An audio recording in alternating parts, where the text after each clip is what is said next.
네, 로컬 브랜드 성장을 위한 세미나 시작하도록 하겠습니다. 그럼 첫 번째 기조 강연자 모셔보겠습니다. 3대째 이어온 삼진 어묵 기업의 성장과 도전에 대해서 발표를 진행해 주실 주식회사 상진식품 박용준 대표님 박수로 모시겠습니다. 네, 반갑습니다. 오늘 끊임없이 정진하는 삼진어묵의 정신 그리고 삼진어묵의 미래를 말씀드리게 된 삼진어묵 대표 박용준입니다. 네. 오늘 여기 2025 대구 식품외식 산업 전망 세미나에서 이제 기조 연설을 맡게 된 거 정말 영광이고요. 전망 그리고 미래 이런 거에 대해서 제가 전망하기에는 전문성이 떨어집니다. 그래서 너무 부담스럽다고 말씀을 드렸는데 뭐 회사에 대한 자랑 그리고 이야기만 좀 하다 가시면 됩니다. 라는 얘기를 믿고 와서 회사에 대한 자랑 좀 하고 가겠습니다. 그런데 제가 미리 말씀드린 내용이 그 다음 말씀 주실 문정훈 교수님께서 한 10분 정도 늦으신다 해서 자, 강연은 한 20-30분 이렇게 얘기를 하고 10분 정도 질의응답을 받았으면 좋겠다 해서 질의응답을 받는 시간을 갖도록 하겠습니다. 여러분 질의응답 하시면 아무도 얘기 안 하실 거잖아요. 그래서 제가 질의응답 주시는 첫 번째 질문, 두 번째 질문분께 삼진어묵 고급 선물 세트 네, 보내드리겠습니다. 즉흥적으로. 네, 감사합니다. 네, 저희 삼진어묵은 1953년도에 설립된 회사입니다. 그리고 저희 선대이신 할아버지가 30년, 이대이신 아버지가 30년, 또 제가 이렇게 11년째 하고 있는 71년 동안 어묵 외기를 겪고 있습니다. 여러분들이 뒤에 들으실 트렌드 이런 거랑 전혀 관계없이 저희는 묵묵하게 어묵 가지고 이렇게 문화를 만들면서 성장하고 있습니다. 아마 제가 이 자리에 와서 이렇게 얘기를 할 수 있는 기회를 얻게 된 건 저희 회사가 최근에 드라마틱하게 성장을 했고 그 성장이 어떠냐면 10년 동안 저희는 40배 성장했습니다. 네, 그리고 여러분 어묵 하시면 야, 어묵이 무슨 그렇게 성장을 할 수 있냐 얘기가 나올 정도로 흔히 말하는 사양산업이었습니다. 제가 2011년도에 왔을 때만 하더라도 어묵은 대기업들이 전부 다 점유를 해서 네, 더 이상 중소기업들이나 영세한 업체들이 좀 더 이상 사업을 영위하기 힘들 정도로 그랬고 저희 부모님도 아이고 우리가 이렇게 해왔지만 이 사업을 이제 좀 접고 싶은데 우리 아들 아직 결혼도 안 했는데 접어버리면 아버지 뭐 하시냐 했을 때 아버지 무직입니다. 이런 얘기 들을까 봐 접지 못할 정도로 네, 산업에 대한 전망은 밝지 않지만 네, 어쩔 수 없이 이어가던 그런 산업 중에 하나였고요. 저희는 그 산업을 당시 매출이 20억이었습니다. 네, 지금은 저희가 1000억 매출을 넘어서 나아갈 정도로 성장을 할 정도로 그런 이력을 만들었습니다. 그래서 그 많은 얘기들을 하나하나 드릴 수는 없고요. 제가 생각해보면 어떠한 마음가짐으로 또 돌이켜보니까 어떠한 정신을 가졌기 때문에 이게 가능한 걸까? 그거를 오늘 기조 연설에서 여러분들께 메시지로 전달 드릴 수 있도록 하겠습니다. 네, 가장 첫 번째 메시지입니다. 너무 뻔한 얘기입니다. 다 뻔한 얘기인데 너무 중요한 것 같아요. 가치를 알다입니다. 제가 처음 저희 업계에 들어왔을 때 어떠한 느낌을 받았냐면 저희는 처음에 가동률이 나오지 않았어요. 그러니까 그게 무슨 얘기냐면 공장이 아침 8시에 돌아가서 11시에 마쳤습니다. 그러니까 하루 3시간만 돌아가고 가동이 안 됐어요. 그만큼 영업이 안 돼서 사업을 굴리기가 힘들 정도였는데 그때 저는 막 영업하러 다녔습니다. 가서 처음 가는 거래처 뭐 대구도 시장 와가지고 서문시장도 가고 네, 서울에 막 오만 시장들 다 다녔던 것 같아요. 가서 그때 당시에는 저희가 납품을 할 수 있는 곳이 뭐 대기업이 하는 유통점, 할인점, 백화점 꿈도 못 꿨습니다. 그때 저희는 이런 시장들 다니면서 영업을 하는데 영업 가서 항상 듣던 얘기가 얼마에 해줄 수 있니? 네. 제가 그때 너무 괴로웠던 게 가서 저희가 뭐가 특별합니다. 무엇이 가치 있습니다. 이런 얘기를 할 수 없는 게 하나도 없는 게 너무 힘들더라고요.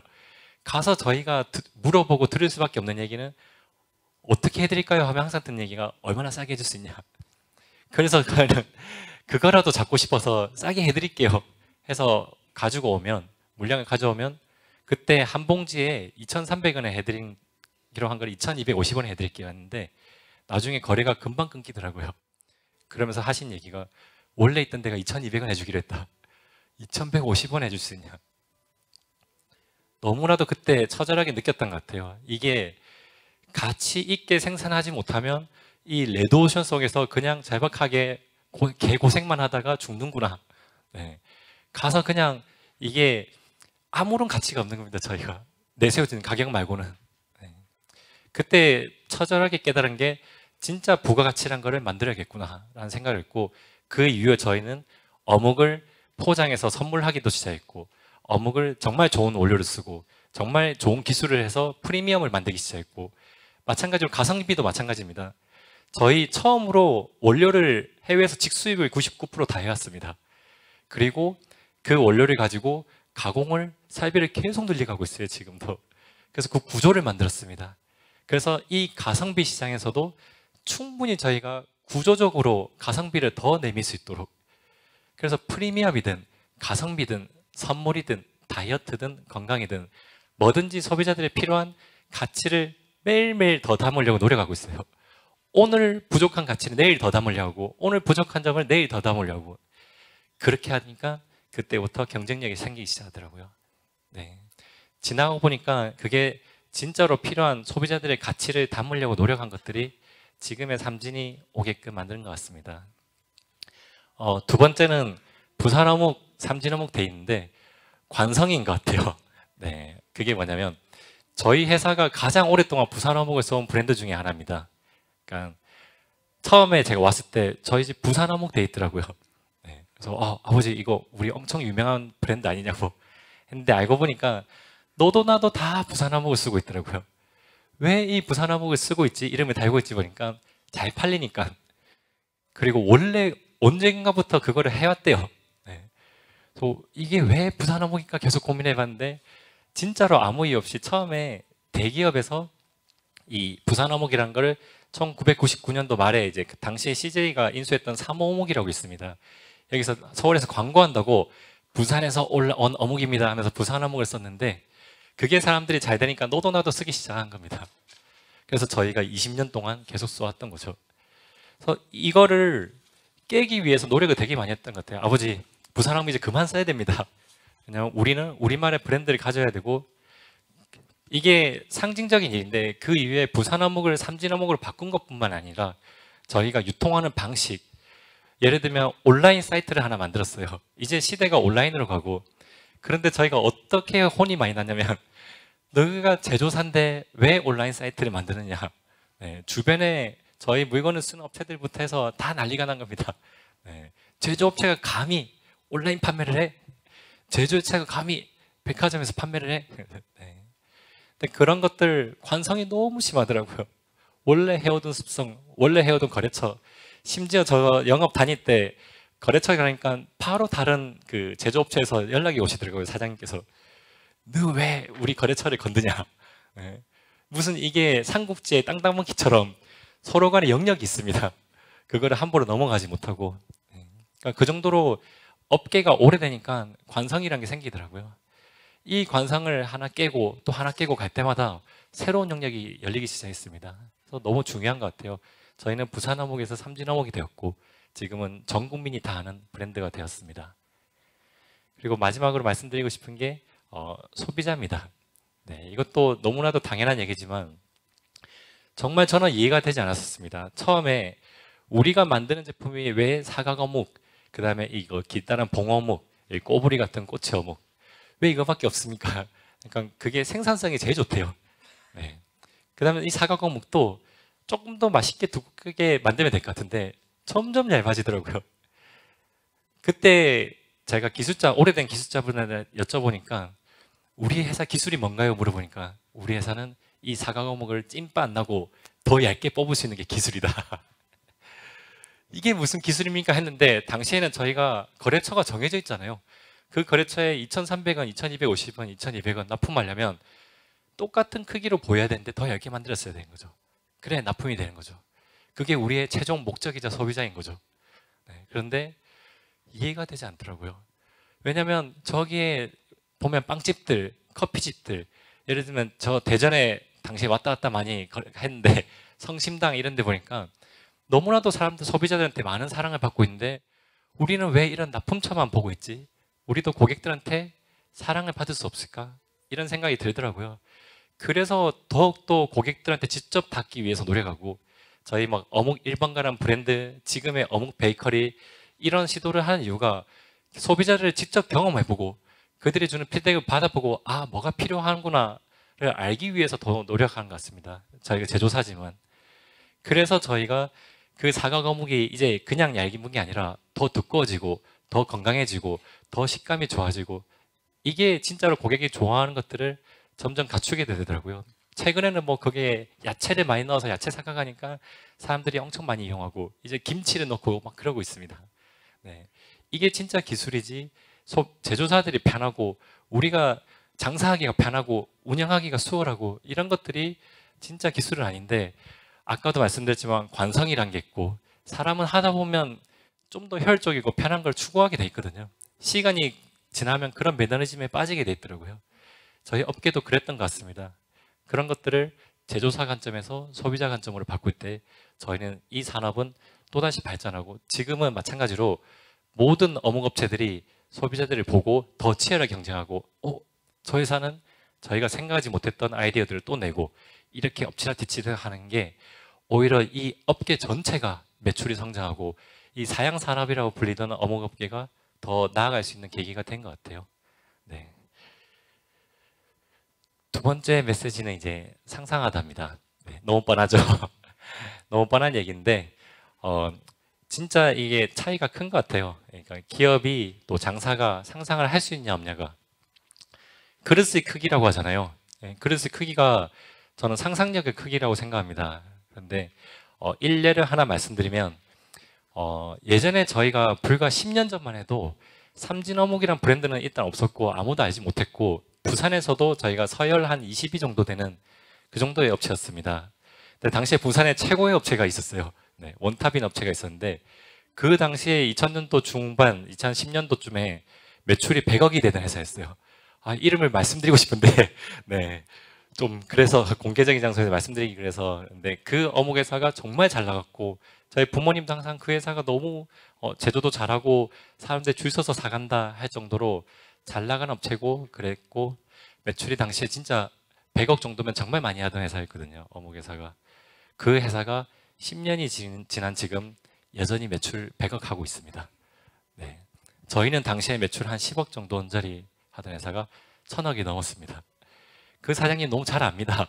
저희는 어묵회사 사장님들끼리 자주 만나는데 더 열심히 하세요. 더 노력하시고. 그런데 그렇게 노력해도 이렇게 변화가 없고, 저희는 마찬가지 노력으로 이렇게 변화가 큰 건 상상력의 차이지 않나, 그릇의 차이지 않나 생각됩니다. 정말 저희는 아까 말씀드린 대로 원래 기존에 하던 거에서 관성을 넘어서 상상을 더해서 소비자들이 무엇을 원할까? 소비자들이 이렇게 하면 이것도 좋아하지 않을까? 저렇게 하면 저것도 좋아하지 않을까? 택배로 보내보면 좋아하지 않을까? 김영란법이 생기면 3만 원 이하로 하면 좋아하지 않을까? 네, 택배를 좀 더 단체 배송이 수월하게 하도록 하면 좋지 않을까? 메시지를 이렇게 보내면 좋지 않을까? CS를 이렇게 하면 좋지 않을까? 매번 상상합니다. 그리고 이 상상의 범주가 정말 무한합니다. 저희는 진짜 어묵으로, 어묵이 아니죠, 수산 가공품, 수산 단백질로 할 수 있는 무한한 영역들을 상상하고, 최근에 저희가 내년 1월 달에 CES에 참석합니다. 네, 거기 가서 어묵으로 또 블루 프로틴으로 보여줄 수 있는 뭐 어묵 피자라도 보여줘야죠. 네, 뭐든 보여줘야죠. 아, 거기 밀가루나 전분 대신에 어육이 쓰이는 것들 보여줘야죠. 그런 거 하기 위해서 저희는 어육을 파우더로도 만들고 하고 있습니다. 나중에 10년 뒤에 상상을 하는 거죠. 온 세상이 밀가루 대신에 어육 파우더를 써서 빵을 만들고 베이커리 만들고 핫바를 만들고 피자를 만들고, 훨씬 단백질이 좋잖아요. 네, 흡수력도 좋고 상상을 하는 겁니다. 이 상상에 너무 가미돼가지고 유퀴즈라는 방송에 나와서 좀 오바를 심하게 했습니다. 2050년도에 100년, 저희 회사 100년 됐을 때 뉴욕타임즈에서 어묵 없었으면 어떻게 할 뻔했냐. 네, 너무 긴장해가지고 막 그렇게 설레발을 했는데, 평소에 그런 상상을 너무나도 많이 하기 때문에 언제든지 어떤 자리든지 그런 얘기를 하는 것 같아요. 그러니까 같은 노력을 하더라도 그런 상상력과 그릇의 크기는 너무나도 회사에 극명한 차이를 만들어주는 것 같습니다. 그래서 저희는 그 상상력이 정말 중요하다고 생각합니다. 네, 진짜 마지막입니다. 마지막 메시지인데 결국 가장 중요한 거 지금 세상이 너무나도 빠르게 변하고 너무나도 어렵잖아요. 이 상황이 어떻게 하면 저희가 타개할 수 있을까 생각해 보면 진짜 중요한 거는 꾸준함밖에 없는 것 같습니다. 제가 아까 상상하고 관상을 탈피하라 이거는 방향성이고 우리가 진짜 이 속도나 이런 부분들은 무조건 꾸준히 하게 한 게 답인 것 같아요. 저는 이거를 부모님한테 당연히 물려받았고 저희 할아버지 또 아버지 어머니 매일 새벽에 일어나셔서 현장에 가셔서 준비하고 샷다문 열고 마칠 때까지 일하시고 이런 걸 어릴 때부터 봐오니까 자연스럽게 현장에서 또 소비자들 자주 만나고 또 생산을 보고 일에 매진하는 게 얼마나 중요한지 알게 되더라고요. 결국 우리가 다가오는 파도를 넘어가고 하려면 충분히 꾸준하게 그 파도를 일관성 있게 해서 넘어가는 수밖에 없는 것 같아요. 조금 성장했다 해서 편해지려고 하고 조금 그 회사가 요령을 피우려 하면 티가 날 수밖에 없는 것 같더라고요.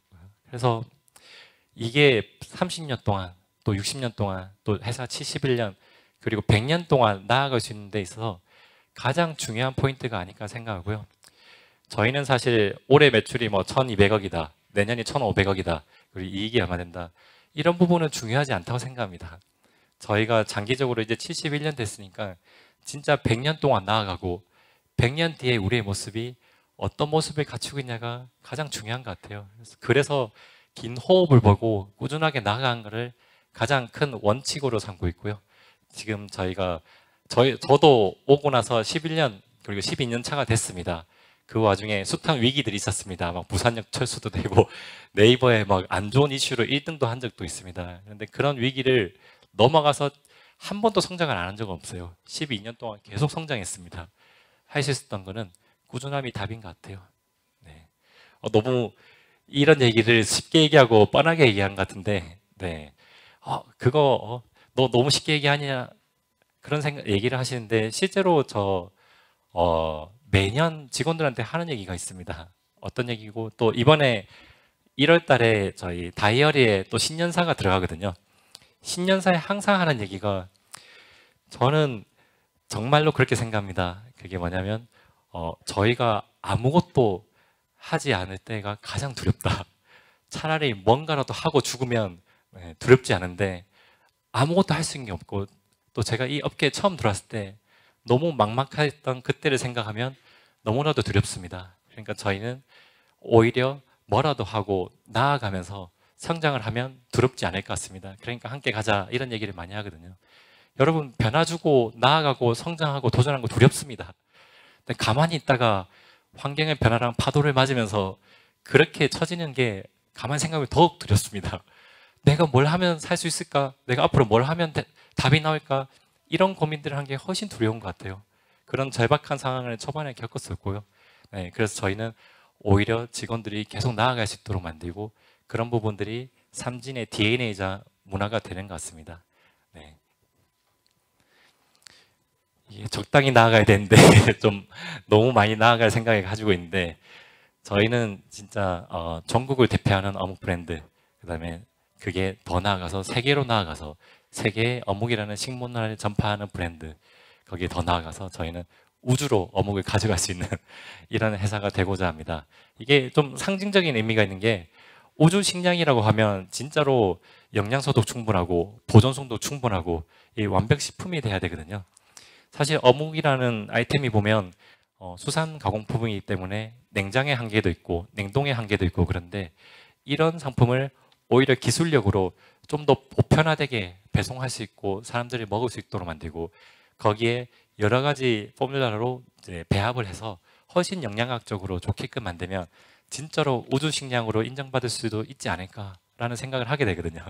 어묵이 정말 얼마 전까지만 해도 쓰레기다, 뭐 길거리 음식이다 이런 안 좋은 음식이 있었다면 그 스트리트푸드에서 우주 식량으로 나아가기 말도 어마어마하게 동기부여가 되고 설레일 것 같습니다. 그래서 이런 상상을 하면서 삼진은 나아가고 있고요. 저희 뭐 일론 머스크 씨가 우주로 간다 이렇게 하는데 저희 어묵계 스티브 잡스이자 어묵계 일론 머스크이기 때문에 어묵 가지고 우주로 갈 수 있도록 노력하겠습니다. 감사합니다.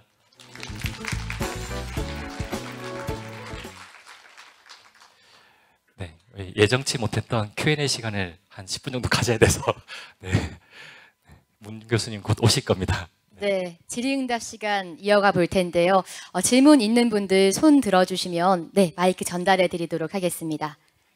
네, 먼저 가운데. 네. 제가 저희 시야가 왼쪽부터 이렇게 훑었는데 네, 그럼 이렇게 왼쪽에 선생님께 먼저 마이크 네네네. 전달하도록 두 분 이렇게, 하겠습니다. 네. 어묵이 탐나서 그러신 거 아니시죠, 대표님? 제가 하는 거예요. 네, 말씀하십시오. 네, 저도 한 30년 넘게 한 업을 지금 저희 아들한테 넘기고 있는데요. 지금 대표님께서 60년 해오신 걸 획기적으로 그렇게 바꿀 때 부모님을 어떻게 설득을 하셨는지 그게 너무 궁금해요. 제가 설득 당하고 싶은데 저는 지금 못 믿어서 설득을 못 당하고 있거든요. 네. 이게 공개가 되는 답변이라서 제가 조심스럽긴 한데, 네. 증명을 할 수밖에 없는 것 같습니다. 이게 부모님이 어떻게든 이 자식을 설득되게끔 하겠다라는 건 불가능한 것 같고요. 저도 마찬가지였습니다. 지금도 저희 부모님은 주말마다 뵈러 간데 높아시면 아이고 이러면서 걱정이 태산이시고 이렇게까지 10년 동안 증명을 하고 해도 여전히 걱정하십니다. 네, 그런데 저는 어떻게 그런 부분들에 대해서 신뢰를 얻었냐면 부모님뿐만이 아니라 저희 회사 보시면 그때 당시에 한 18분 정도 20년 가까이 저를 어릴 때부터 키우다시피 하시는 분들도 있습니다. 지금은 그분들이 다 저를 믿고 가시거든요. 스스로 증명할 수밖에 없고요. 저 같은 경우에는 처음에 부모님이 저를 꼬시기 위해서 차량을 한 대 주셨어요. 스포티지 차량을 줬는데 제가 맨날 하는 소리가 제가 해보고 안 되면 이 차 팔겠습니다. 네, 제가 꼭 해보고 싶습니다. 사실 삼진 어묵이라는 회사도 제 회사입니다.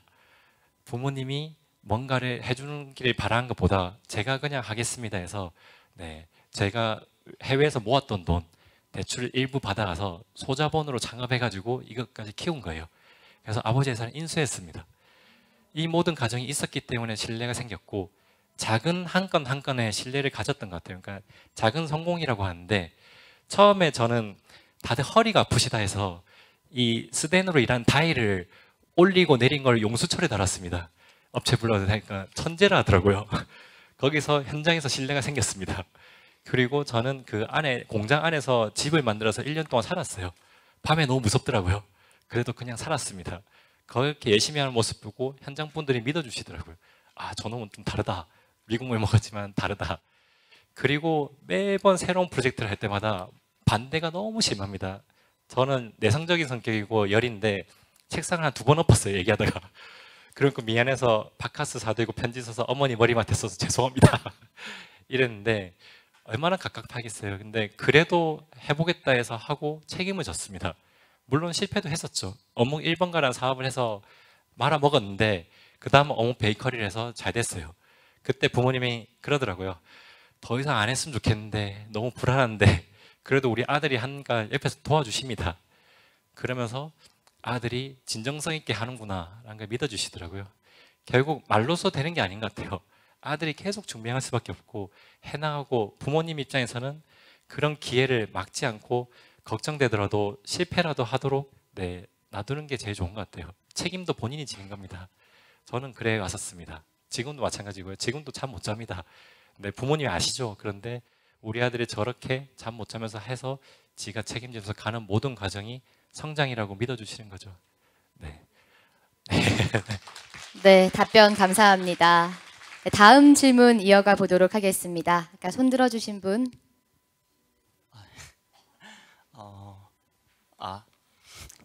저도 지금 요식업을 10년 차인데 어떻게 박영준 대표는 저의 롤 모델이기도 하고 일단 10년 정도 하다 보니까 저도 동종업계가 많이 생겼고 경쟁자가 많이 늘어났었는데 삼진어묵도 어떻게 보면 어묵계 롤 모델이고 좀 벤치마킹하는 업체들이 많이 생긴 것 같은데 그 업체들 간에 어떻게 보면 경쟁에서 어떻게 앞으로 또 살아남을 계획을 가지고 있으신지 또 돌파구가 있는지 궁금해서 여쭤보겠습니다. 질문이 계속 어려워지고 있습니다. 네, 아까 말씀드린 대로 처음 5년은 진짜 저희는 절박하게 살아남기 위해서 다양한 시도를 했던 시기고요. 그 다음 5년은 저희가 더 강한 경쟁력을 갖추기 위해서 다지는 시기였던 것 같아요. 전문 경영인도 모셔보고 회사의 구조도 만들어보고 이제는 저희가 어떤 단계를 거치고 있냐면 세그먼트라고 하는데 소비자들이 나눕니다. 어떤 소비자들은 가성비를 원하고 예를 들면 제 가까운 업체인 친한 형님이 하시는 두끼 떡볶이라는 업체가 있는데 거기는 삼진 브랜드가 중요하지 않습니다. 얼마나 품질 좋은 제품을 저렴하게 납품하느냐. 뭐 떡볶이 프랜차이즈들 있잖아요. 저희도 이렇게 납품을 할 거면 삼진이라는 브랜드는 좋지만 우리 다 필요 없다. 가성비가 중요해 하면 그 가성비를 극강으로 올리기 위해서 어떻게 해야 되느냐. 포장지의 1도라도 어떻게 줄일 수 있느냐. 어떻게 사람 한 명이라도 줄일 수 있느냐. 어떻게 라인을 좀 더 효율화할 수 있느냐. 어떻게 원료들을 다른 데보다 경쟁력을 가져올 수 있느냐. 이런 고민을 해서 시설 투자를 하고 설비 투자를 끊임없이 해야 됩니다. 저희는 생기는 돈 족족 투자하고 저희의 경쟁사도 마찬가지로 지지 않기 위해서 족족 투자합니다. 그러면 그렇게 투자하고 치열하게 한 업체들만 살아남게 됩니다. 그리고 둘 다 강해지는 겁니다. 네, 그리고 이 산업은 나중에 알고 보니까 라면이나 커피나 이런 데처럼 고도화가 돼가지고 전 세계적으로 경쟁력을 가지는 거죠. 네, 그렇게 되는 것 같아요. 저희는 경쟁을 즐기고 있습니다. 네, 프리미엄 시장도 마찬가지예요. 프리미엄 시장도 몇몇 업체들이 있는데 어떻게 하면 더 프리미엄이 될까? 어떻게 하면 첨가물을 더 뺄 수 있을까? 어떻게 하면 이게 프리미엄으로 느껴지게 할 수 있을까? 끊임없이 노력합니다. 그래서 고객 세그먼트에 맞춰서 나눠서 거기에서 더 좋은 경험을 주기 위해서 더 부가가치를 높이기 위해서 끊임없이 경쟁해야 됩니다. 그런데 우리가 깜냥이 안 될 것 같다. 우리가 그 정도로 일을 못 벌릴 것 같다 하면은 줄여야 됩니다. 폭을 좁혀야 됩니다. 내가 할 수 있는 만큼. 네, 가랑이 찢어지면 안 되잖아요. 그런데 저희는 어묵업계 선두주자가 되기 위해서 이쪽이든 저쪽이든 지지 않고 경쟁하기 위해서 최선을 다하고 있고 선의 경쟁을 하고 있습니다. 이 경쟁이 언젠가 저희를 세계로 이끌고 우주로 이끌 거라고 믿고 있습니다. 네. 네, 답변 고맙습니다. 네, 다음 질문 아까부터 손에 들고 계시던데요. 네, 이어가 보도록 교수님 하겠습니다. 안 오십니까?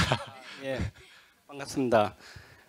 그 대표님 어릴 때 이제 뭐 역사를 보면 어묵 냄새 때문에 초등학교 때나 뭐 학교 시절 때 냄새 나서 친구들한테 따돌림도 되게 많이 당하고 뭐 이렇게 어렵게 학교를 다녔다 하면서 나중에는 이제 외국에 유학해가지고 공부도 했는데 또 다시 어묵을 해야 되겠다 하는 생각이 어떻게 보면 꼴도 보기 싫을 건데 맞습니다. 예, 거기 다시 한 계기나 이유는 무엇인지 알고 싶습니다. 제가 들어올 때만 해도 꼴도 보기 싫었습니다. 여전히. 그리고 뭐 아시는 분도 계실 것 같은데 저 미국에서 이제 AI CPA라고 미국에서 공인 회계사로의 커리어를 축축축 쌓고 있었습니다. 그걸 포기하고 오기도 쉽지 않았고요. 네. 근데 이게 그런 생각이 문득 들더라고요. 이 계기는 정말 간단한 계기인 것 같아요. 막 사람들이 만나다 보면 갑자기 결혼한 것처럼. 네, 이것도 문득 부모님이 이렇게 오랫동안 해오셨는데 제가 이어가지 않으면 우리 60년 동안 했던 것들을 아무도 잊지 못하게 되지 않을까? 그러니까 미국의 회계사는 굳이 제가 아니더라도 누군가라도 대체할 수 있는데 이 대체 불가능한 이 일은 제가 해야 되지 않을까라는 사명감이 좀 들기 시작하더라고요. 그런데 진지하게 사실 온 건 아니었습니다. 여기서 처음 밝히는 거지만 공개되는 거 아니죠. 네. CPA가 자격증을 따려면 이 공인회계사 밑에 2년 동안 경험이 필요했습니다. 그래서 그게 한국 CPA든 미국 CPA든 관계없어서 잠깐 들어와서 이름 발만 거치고 회계사 사무소로 다시 들어가서 일하려고 했었는데 이게 일하다 보니까 이 상황이 보통이 아니더라고요. 생각보다 열악한 거죠. 생각보다 위기인 거죠. 생각보다 아차 싶었던 겁니다. 그러니까 절박감이 막 생기더라고요. 초반에 저 애착심 가지고 하나도 없습니다. 한 2년, 3년 동안 절박함 가지고 있어요. 살아남아야겠다. 이거 내가 이렇게까지 안 하면 큰일 났다. 이거 문 닫겠다. 라는 생각 때문에 절박하게 했었고요. 어느 정도 절박하게 하고 몰입을 하다 보니까 애착이 생기기 시작하더라고요. 네. 애착이 생기기 시작하고 아까 말씀드린 상상력, 그 다음에 그 안에서 끊임없이 저희가 고민하고 생각을 하다 보니까 애착을 넘어서 사랑을 하게 되더라고요. 어느 순간인지 모르겠어요. 어느 순간 제가 이 업을 너무 사랑하게 되고 어느 순간 이 업에서 30년 꿈을 꾸게 되고 100년 꿈을 꾸게 되더라고요. 네, 그게 처음부터 그렇게 사랑을 하고 처음부터 좋아서 들어온 건 절대 아닙니다. 그러니까 어떤 일을 하시든 몰입하고 정말 집중하고 계속 하다 보면 그런 그 보상을 계속 받기 시작하면서 그런 사랑이 생기는 것 같습니다. 그리고 언젠가는 또 이런 시야를 계속 가지고 이 업에 몰입하다 보면 언젠가 더 장기적으로 꿈을 꿀 수 있는 흔히 말하는 비전이 생긴 것 같아요. 그래서 저 내부적으로 항상 그런 얘기 하거든요. 비전 이런 컨설팅 받지 말라고.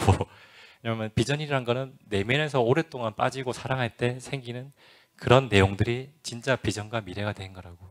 네. 지금도 사실은 그런 비전 가지고 가고 있지만 힘듭니다. 그리고 나의 비전과 꿈이 사실 설정을 잘못한 거 아닐까라는 의구심을 매번 가집니다. 그런데 진짜로 이 정도 사랑하고 진짜로 제가 경험을 하면서 이런 비전이 생기지 않았더라면 저는 의심을 하겠죠. 컨설팅 잘못했다. 그래서 아마 그 길로 못 갔을 것 같아요. 근데 제가 아마 아무리 힘들어도 이 길을 계속 가지 않을까 생각된 거는 그만큼 애착을 가지고 애정을 가지고 점점 몰입했기 때문에 가능한 일인 것 같습니다. 하여튼 우주까지 가보겠습니다. 네, 대표님 상세한 답변 고맙습니다. 정말 많은 분들께서 적극적으로 질의응답 참여해 주시고 계신데요. 마지막으로 질문 하나만 더 네, 받아보도록 하겠습니다. 네. 좀 쉬운 질문 부탁드립니다. 네, 네, 이제 마지막 질의를 하겠습니다. 강의 너무 잘 들었고요. 네. 가치 경영에 대해 굉장히 제가 많이 관심 있던 분야인데 명확하게 말씀하셨는데 한 가지 더 추가로 제가 질문드리고 싶은 것은 가치 경영은 소비자들이 모두 추구하는 것이 가치를 추구하는데 가치를 추구하는 기준은 소비자의 구매 가격이 되잖아요. 네, 일반적으로. 맞습니다. 그러니까 가치를 추구하려면 소비자 구매 가격 기준으로 하는데 구매 가격으로 가치 전략을 하게 되면은 원가가 많이 들거나 사장의 고통을 증가하거나 둘 중에 하나거든요. 맞습니다. 네. 그거에 대해서 어떻게 하고 있는 거죠? 네, 마지막 질문이 가장 어려운 질문이 주셔가지고 네, 저는 이거에 대한 사실은 명확한 답을 가지고 있습니다. 저 스스로의 답입니다. 왜냐하면 제가 이 가치 경영에 대한 고민을 10년째 하고 있기 때문이죠. 처음 들어왔을 때 이 레드오션에서 가격 가지고 싸움을 하고 더 이상 가격 가지고 싸움을 하지 말아야겠다 이제 고민을 하고 했지만 그 이후에도 끊임없이 가격적으로 싸움하고 소비자들의 니즈는 따로 있고 제가 하고 싶은 얘기는 따로 있고 그렇더라고요. 그래서 이게 밸런스 싸움인 것 같아요. 뭐냐면 저는 절대 무조건 지금의 소비자만 따라가면 안 된다고 생각합니다. 왜냐면 아까 제가 상상해야 된다고 했잖아요. 네, 나의 이야기가 있어야 됩니다. 나만의 이야기가 있고 나의 이야기를 가지고 소비자들이랑 소통을 해서 소비자들을 설득시키든지 아니면 나의 이야기가 그 소비자들한테 맞춰가든지 해야 된다고 생각하거든요. 네, 그래서 끊임없이 소비자들한테 관심을 가져야 된다고 생각합니다. 그래서 저희가 제조회사지만 굳이 B2C를 하고 소비자들이 경험할 수 있는 공간들을 계속 하는 게 끊임없이 그것들에 대한 밸런스를 맞추려고 하는 거죠. 아까 교수님이 얘기하신 대로 지금의 소비자만 생각해보면 어묵은 상온이 될 필요가 없습니다. 어묵은 다이어트 식품이 될 필요가 없고요. CES에 나갈 필요도 없고 우주로 갈 필요가 없습니다. 하지만 나의 이야기는 그렇습니다. 저는 우주로 가고 싶어요. 저는 상상하고 싶습니다. 어묵이 가진 포텐셜, 잠재 능력이 그렇게 가서 나중에 소비자들이 이해하고 문화가 돼서 새로운 문화가 생겼으면 좋겠습니다. 근데 이거 조심해야 됩니다. 내 얘기만 고집하다가 회사 망할 수도 있거든요. 그러니까 적절히 이 경쟁 시장에서 경쟁하면서 산업을 보면서 소비자들을 설득해 나가야지. 저한테 항상 조언해 주신 분들이 박 대표 자칫 잘못하면 한 발, 두 발 앞서간다고 반발만 앞서가라 이렇게 하는 거는 그만큼 밸런스를 중요시해서 회사가 어느 정도 돈을 벌고 대중적인 시장에서 소비자들한테 이익을 내고 소비가 되면서 나아가라 이 말인 것 같아요. 제가 가지고 있는 가장 큰 장점은 시간입니다. 네, 저는 이제 망한이고 앞으로 30년 더 하면 70이기 때문에 30년 동안 잘 나눠서 소비자들한테 밸런스를 맞춰서 그렇게 설득하면서 나아갈 수 있도록 하겠습니다. 네, 감사합니다. 네, 질의응답 여기서 모두 마치도록 하겠습니다. 박용준 대표님, 감사합니다. 네, 산업의 한계를 뛰어넘은 삼진 기업의 성장과 또 도전에 대한 강연과 질의응답까지 들어봤는데요. 아주 유익한 시간이었습니다. 좋은 강연 들려주신 박용준 대표님께 다시 한번 큰 박수 부탁드립니다. 네, 이제 지금부터 전문가 세션 발표 진행해 볼 텐데요. 첫 번째 주제 발표는 서울대학교 농경제사회학부 지역정보학 전공 및 대학원 푸드테크학과 교수이시고요. 푸드비즈니스랩 소장이신 문정훈 교수님께서 진행해 주시겠습니다. 박수로 모시겠습니다.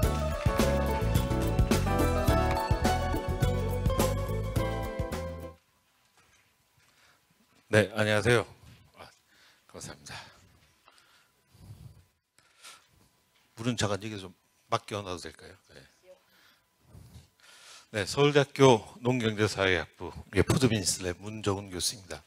저는 식품 마케팅 쪽을 연구하고 있고요. 우리 방금 앞서 발표해 주신 박용준 대표님이랑도 오랫동안 함께 연구하고 있고 많은 교류를 하고 있습니다. 오늘 제가 이 자리에 이제 와서 발표하게 된 내용은 우리나라의 식품 트렌드에 대해서 이제 말씀을 드릴 텐데요. 식품 트렌드에 대해서 보통 트렌드에 대해서 이야기하게 되면 앞으로 이렇게 될 거예요 라고 이렇게 보통 말씀 많이 하시는데 저는 그런 이야기는 잘 못하고요. 저는 뭐 점쟁이가 아니니까. 그래서 데이터를 좀 기반으로 해가지고 과거부터 지금까지 흐름이 이러하니 앞으로 이렇게 되지 않을까요? 라고 하는 저희 나름대로의 분석을 조금 이제 말씀을 이제 드리도록 할 겁니다. 그래서 그것에 대해서 이것을 어떻게 비즈니스적으로 이제 판단하실지는 여기 계신 분들께서 판단을 하시면 좋겠고, 저희는 이제 데이터를 기반으로 어떤 분석을 했는지를 여러분들에게 중점적으로 말씀드리도록 하겠습니다. 지금부터 시작해서 3시 25분까지 열심히 한번 달려보도록 하겠습니다. 저희가 며칠 전에 책이 나왔습니다. 여기 있는 내용은 전부 다 책에 다 들어가 있는 내용이고, 상세한 내용과 더 깊은 내용을 보고 싶으시면 이 책을 이제 보시면 될 것 같습니다. 네. 총 7개 챕터로 이제 되어 있는데, 오늘 이 중에서 그냥 우리 대구에 계신 이제 분들의 가장 도움이 될 거라고 생각되는 이제 큰 내용도 중심으로 가지고 왔습니다. 여기에는 굉장히 많은 이제 데이터들이 들어가 있습니다. 이런 이제 업체들의 데이터를 연구 목적으로 협조를 해 주셔가지고 저희들이 분석을 해가지고 왔습니다. 자, 저희들이 이제 뭐를 했냐면요. 섭취 횟수를 기반으로 했습니다. 섭취 양이 아니라. 그래서 코로나 시대를 이제 포함해 가지고요. 여기 빠져 있나요? 네. 코로나 기간을 포함을 해가지고 과거 3년이라고 하는 것은 뭐냐면 2020년부터 시작해가지고 2023년까지 2023, 4 요 최근 1년 빼고 요 3년 동안을 기반으로 했을 때 대한민국 국민들이 가장 자주 먹는 음식의 20가지를 저희들이 횟수로 뽑아봤습니다. 오픈 서베이라고 하는 우리나라의 그 빅데이터 기업이 있는데요. 거기에서 푸드 다이어리라고 하는 데이터베이스를 운영을 하고 있습니다. 그래서 우리나라 소비자들이 먹는 것을 계속 기록을 하고 있는 패널들이 있는데 그걸 바탕으로 뽑아봤습니다. 네. 또 여기에서 지금 뭐가 빠져 있냐면요. 반찬류는 일단 좀 빼고 기록을 해봤습니다. 반찬 포함하면 무조건 김치가 1등 나오거든요. 그래서 일단 반찬 나물류 빼고 뽑아봤더니 이렇게 20가지가 가장 자주 먹는 걸로 나와 있는데, 예를 들어서 밥류면 이건 안 되는군요. 밥 같은 경우에는 일반 밥이라고 표현이 되는 것은 그냥 이제 맨밥이라고 생각하시면 될 거예요.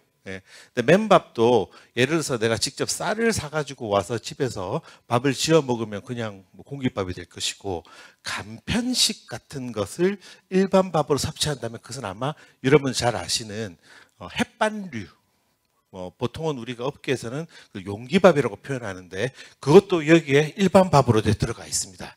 그럼 국을 좀 보도록 하겠습니다. 국물류를 제가 크게 3가지로 구분했는데요. 구분한 이유가 있습니다. 뒤로 가면서 좀 더 중요하게 나오게 될 텐데, 예를 들어서 국탕이라고 한 것은 저희들은 뭐냐면 우리가 개인의 밥 옆에 놓고 먹는 이 국을 우리는 국탕류라고 표현을 했고요. 그 다음에 그 옆에 가면 찌개라고 돼 있죠. 찌개는 뭐냐면 우리가 밥상 중앙에다가 놓고 함께 떠서 나누어 먹는 거, 요거를 저희가 찌개라고 구분했습니다. 구분한 이유는 이 눈치를 대강 채셨겠지만 최근 들어서 우리가 이제 혼밥의 문화가 이제 많이 확산이 되면서 사실 찌개가 굉장히 많이 내려가고 있습니다. 그래서 그걸 구분하기 위해서 저는 찌개를 따로 뺐습니다. 그 다음에 저쪽 아래 가게 되면 곰탕이라고 하는 게 있는데 요걸 따로 뺀 이유는 뭐냐면 곰탕류 같은 경우는 특정 축종, 그러니까 소, 돼지, 닭 같은 주인공이 있죠. 얘를 오랫동안 푹 끓여가지고 그 육수를 빼서 먹는 그런 것을 여기 이제 곰탕으로 따로 뺐습니다. 이걸 따로 뺀 이유는 조리 방법이 확연히 다르죠. 오랫동안 끓여야 되기 때문에 이렇게 총 이제 20가지가 가장 한국 사람들이 자주 이제 먹는 건데 정확하게 랭킹을 이제 뽑아 보게 되면 여기서부터 1위부터 쭉 이렇게 이제 나오게 되는데요. 잠깐만요. 네. 야, 여기 안 나오네요. 네. 그래서 보게 되면 밥이 1등, 국이 2등, 찌개가 3등, 라면이 4등, 김밥이 5등이 됩니다. 볶음밥이 6등이 되네요. 자, 이런 식으로 쭉 하게 되는데 이게 이제 과거 3년입니다. 근데 사실은 식생활이라고 하는 것이 우리 한국 사람 식생활이 아주 급격하게 변하지는 않거든요. 그런데 이때 뭐가 끼어 있었냐면 코로나라고 하는 우리가 예전에 겪지 못했던 굉장히 독특한 그 사건이 끼어 있었지요. 그리고 난 다음에 최근에 이제 포스트 코로나가 이제 되고 가장 최근에 1년 동안 뭐가 변했는지를 저희들이 계산을 했더니 이렇게 딱 변했습니다.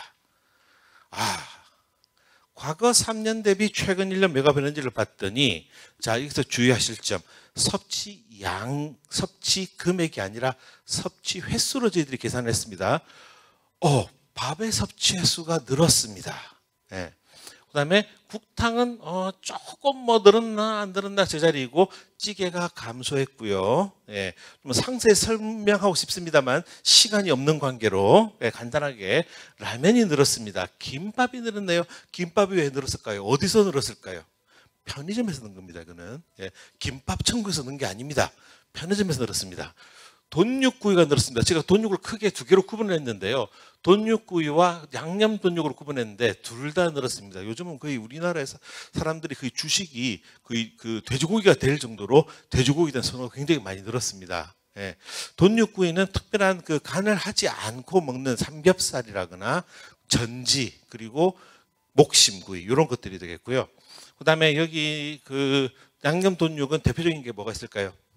제일 많이 먹는 거 저 안에서 세부 메뉴로서 돼지갈비 그중에서 두 번째입니다. 훨씬 많이 먹는 게 있습니다. 그래서 제육볶음이죠. 제육볶음이 압도적으로 위에 있습니다. 그리고 돼지갈비 이게 지금 엄청 올랐습니다. 그 다음에 치킨도 굉장히 많이 먹고 있죠. 다시 여기로 가서 자, 이 정도 되면 이제 라면은 이제 뭐 한식으로 거의 취급해야 되지 않을까. 그런데 우리가 또 자존심 때문에 라면을 한식으로 우리가 이제 말을 못하죠. 그래서 우리가 또 창의적으로 새로운 단어를 개발해냈죠. K푸드. 그래서 우리는 라면을 K푸드라고 이제 이야기를 하고 있습니다. 그죠? 치킨도 이 정도면 이제 거의 한식에 이제 넣어야 되는데 한식이라고 말할 수 없으니 우리는 얘를 그냥 K푸드라고 이야기를 하고 있습니다. 식사빵이라고 하는 것은 단맛이 나는 이런 간식류가 아닌 식사를 대체할 수 있는 빵들이 되겠죠. 대표적인 게 뭐 식빵부터 뭐 여러 가지 이런 것들이 있습니다. 뒤로 한번 설명 좀 드릴게요. 볶음밥이 있고 볶음밥 살짝 내려왔습니다. 그죠? 샌드위치가 제자리 그림인데 샐러드는 증가하고 있습니다. 그다음에 생선구이는 좀 많이 빠졌고요. 그다음에 가스류, 돈가스, 생선가스인데 뭐 물론 성장을 많이 하고 있는 것은 돈가스가 되겠고 떡볶이가 많이 빠졌습니다. 소세지가 많이 빠졌네요. 왜 많이 빠졌을까요? 그 전에 지난 3년 2020부터 2023에 대비 2023, 2024 이때 많이 빠졌다는 것은 그 전에 홈술을 많이 했는데 홈술 할 때 집에 소세지류, 뭐 샤키테리 이런 거 많이 먹었었는데 홈술이 줄어들면서 좀 빠졌다고 보시면 될 것 같아요. 만두도 조금 줄었고 햄버거는 늘었습니다. 이렇게 크게 변했다 보시면 될 것 같네요. 요거까지만 보여드리면 너무 데이터가 부족할 것 같아서 저희가 조금 더 상세한 데이터를 씁니다. 우측 상단을 봐주십시오. 대한민국 사람들이 뭔가 먹거리를 준비할 때 어떤 식으로 준비를 하느냐? 첫 번째, 내가 마트나 혹은 재래시장이나 어딜 혹은 온라인에서 내가 식재료를 구매를 해서 직접 집에서 조리를 하는 거, 그것을 하늘색으로 표기를 했습니다. 그다음에 간편식, 뭐 거의 완조리, 반조리 되는 걸 사서 간편하게 데워 먹는 거, 그게 간편식이고요. 배달 및 테이크아웃을 노란색. 요거는 이제 외식 업체와 관련이 있는 건데 내가 거기 가서 먹는 게 아니라 먹는 장소는 내가 있는 곳에서 먹는 겁니다. 그게 다른 거죠. 그 다음에 외식. 외식 같은 경우에는 내가 로케이션을 옮겨서 업장으로 가서 먹는 거를 외식으로 빨간색으로 표시했습니다. 그 다음에 기타 같은 경우는 뭐 바깥에 뭐 걸으면서 먹거나 지금 기록한 걸 보게 되면 친구 집에서 먹었어요. 뭐 이런 것들입니다. 굉장히 적죠. 예. 그런 것들은 그 무시해도 될 정도입니다. 자, 밥 같은 걸 한번 볼게요. 과거 3년 대비 최근 1년을 보시게 되면 집에서 직접 조리한 것은 3%포인트 줄었다라고 되어 있습니다. 그죠? 예. 그래서 줄었고 대신 뭐가 늘었습니까? 예. 외식에서 먹은 게 4%포인트 늘었다라는 거죠. 예. 그러니까 당연히 코로나가 깨어 있으니까 그때는 코로나 때는 집에서 우리가 집을 훨씬 많이 해 먹다가 바깥에 이제 출근을 하고 야외 활동이 늘고 직장에 나가니까 당연히 밥집에 많이 가게 되고 밥집에 나가면 기본적으로 뭐가 많이 나옵니까? 공깃밥이 나오는 거죠. 예. 그러니까 외식이 늘었다는 겁니다. 이거는 그냥 외식이 많이 늘게 된 거죠. 근데 저는 이걸 보면서 무슨 생각을 했냐면, 야, 그 밥류에 일반 밥에 있어서 저기 간편식 초록색이 4에서 5%밖에 안 된다고? 앞으로 햇반 훨씬 더 잘 되겠다. 침투율이 4% 5%밖에 안 된다고 저는 개인적으로 그런 생각을 했습니다. 이 숫자를 보면서 각자 다른 생각을 하시게 될 것 같은데 어떤 분이 이걸 보시면서 야, 밥을 안 해먹는 사람들이 4에서 5%나 된다고 확률이? 예, 저는 그런 생각 하신 분도 계시지만 저는 4, 5%밖에 안 되니까 앞으로 훨씬 더 침투가 되겠다라고 저는 판단했습니다. 예, 숫자를 보는 관점은 다르실 것 같아요. 예. 자, 집에서 밥을 해먹는 빈도수가 줄어들면 당연히 옆에 놓는 국의 빈도도 떨어지겠죠. 내 밥 옆에 놓고 먹는 게 국이니까. 그죠? 떨어집니다. 그러면서 동시에 외식에서 먹는 공깃밥의 그 빈도가 올라가게 되면 국도 올라갑니다. 이런 식으로 보면 됩니다. 사실 요거 가지고만 해도 저 오늘 밤 10시까지 이 두 페이지 가지고 저 오늘 밤 10시까지 사회 현상으로서 설명을 할 수 있으나 그렇게 할 수는 없으니 자, 요거를 가지고 전체 한번 그림의 움직임만 한번 보십시오. 가장 크게 움직이는 것만 제가 플러스 마이너스 표시를 했는데 여기에서 보시게 되면 전반적으로 집에서 먹는 것들, 즉 식재료를 사서 먹는 것들, 내가 조리하는 것들은 줄어들었고 외식이 줄어들었다는 것들이 나와 있죠. 사실 이미 다 알고 있는 것들입니다. 그죠? 그것을 여러분들에게 설명을 한 건 아닌데 제가 보여드리고 싶은 것들은 사실은 이제 뭐였냐면 다음 페이지로 가게 되면 이제 재밌는 것들이 보이기 시작합니다. 예. 자, 샐러드. 자, 샐러드에서 간편식이 줄었다고 되어 있습니다. 샐러드에서 간편식은 제가 뭐라고 그랬습니까? 반조리 완조리 되는 것은 사서 먹는 거라고 그랬죠. 샐러드에서 그 완조리 되는 것은 뭐냐면 우리가 편의점에 가면은 이렇게 그 완조리 돼가지고 그냥 열어서 바로 먹는 거, 이게 이제 간편식인 거거든요. 잘 한번 생각해 보십시오. 편의점에서 예전에 분명히 저기 뭐죠?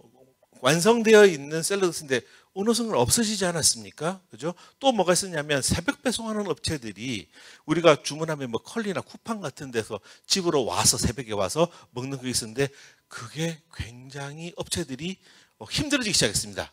사람들이 주문 안 해 먹기 시작했어요. 이게 생각보다 밸류가 좋지 않다라고 생각을 해서 어떻게 먹느냐? 네, 야, 내가 직접 샐러드 거리를 사서 내가 간단히 씻어가지고 샐러드 드레싱만 내가 사서 이렇게 먹으면 훨씬 더 간편한데 라고 소비자들이 이제는 안 사 먹는다. 그렇게 하거나 아주 숫자가 크진 않지만 31%에서 33%로 2%포인트 늘었죠. 외식이 전문점으로 가서 먹겠다. 라는 것들이 이제 보이고 있습니다. 또 여기 가시 보시게 되면 또 이제 볼만한 부분이 이제 뭐냐면 여기서 딱 보이는 것들이 만두 누가 집에서 빚어 먹습니까? 다 냉동만두 사 먹었죠? 냉동만두 폭망하고 있습니다. 만두 시장이 만두 카테고리 자체가 지금 굉장히 내려가고 있습니다. 이것도 할 이야기가 많지만 일단 여기까지만 이야기하고 다음에 또 다른 기회가 된다면 상세히 좀 이야기를 드릴게요. 햄버거를 보시겠습니다. 햄버거가 지금 배달이 6% 줄고 가서 먹는 게 7%포인트가 늘었지만 여기서 한번 여러분들이 보셔야 될 점은 뭐냐면 그렇게 줄었음에도 불구하고 여전히 배달 및 테이크아웃이 46%나 된다고 하는 거.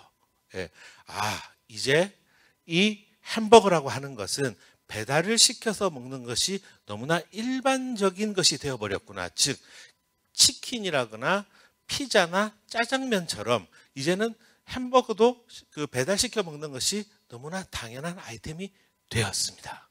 네. 곰탕 보겠습니다. 곰탕이야말로 직접 조리의 비중이 가면 갈수록 줄어들고 있다. 왜? 오랫동안 얘를 끓이는 것이 너무나 힘들기 때문에. 예. 그래서 이게 23%까지 내려와 버렸습니다. 이미. 이제는 집에서 오랫동안 끓여 먹는 사람 없습니다.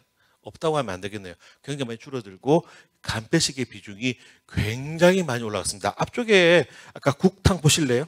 국탕 보시게 되면 얘는 국탕은 국, 된장국, 미역국 6%밖에 안 되고 찌개 같은 거 보게 되면 6% 10%밖에 안 되는데 같은 국물류지만 곰탕류 같은 경우는 22%까지 올라가 있습니다. 그러면 여기 계신 분들 중에서 내가 뭔가 국물에 되게 자신이 있는데 이걸 가지고 내가 밀키트를 만들거나 뭔가를 해야 될 때 내가 찌개도 잘하고 국도 잘하고 탕류도 잘한다. 어떤 쪽을 우선적으로 해야 될 건지 아마 우선순위가 보이실 거라고 생각을 합니다. 이 표들은 그런 식으로 활용하시면 되는 겁니다. 자, 밥 이야기 좀 해볼게요. 자, 이 굉장히 복잡한 표인데 간단히 말씀드리겠습니다. 이걸 하나하나 말씀드리면 시간이 너무 많이 걸리니까. 자, 시간이 가면 갈수록 한국 사람들은 밥을 먹는 횟수가 늘어납니다. 근데 우리가 그 언론 보도를 보게 되면 아니 우리나라의 쌀 소비가 줄어든다고 그러는데 무슨 소리야 라고 하시죠. 다시 말씀드리면 이거는 횟수에 관련된 것이지 양에 관련된 게 아닙니다. 예. 그런데 요 꺾어서 그래프는 간편식이라고 되어 있죠. 햇반류는 더 가파르게 성장하고 있다. 여기 보시겠습니다. 이거 설명 안 할게요. 요거 설명할게요. 절대적인 수치.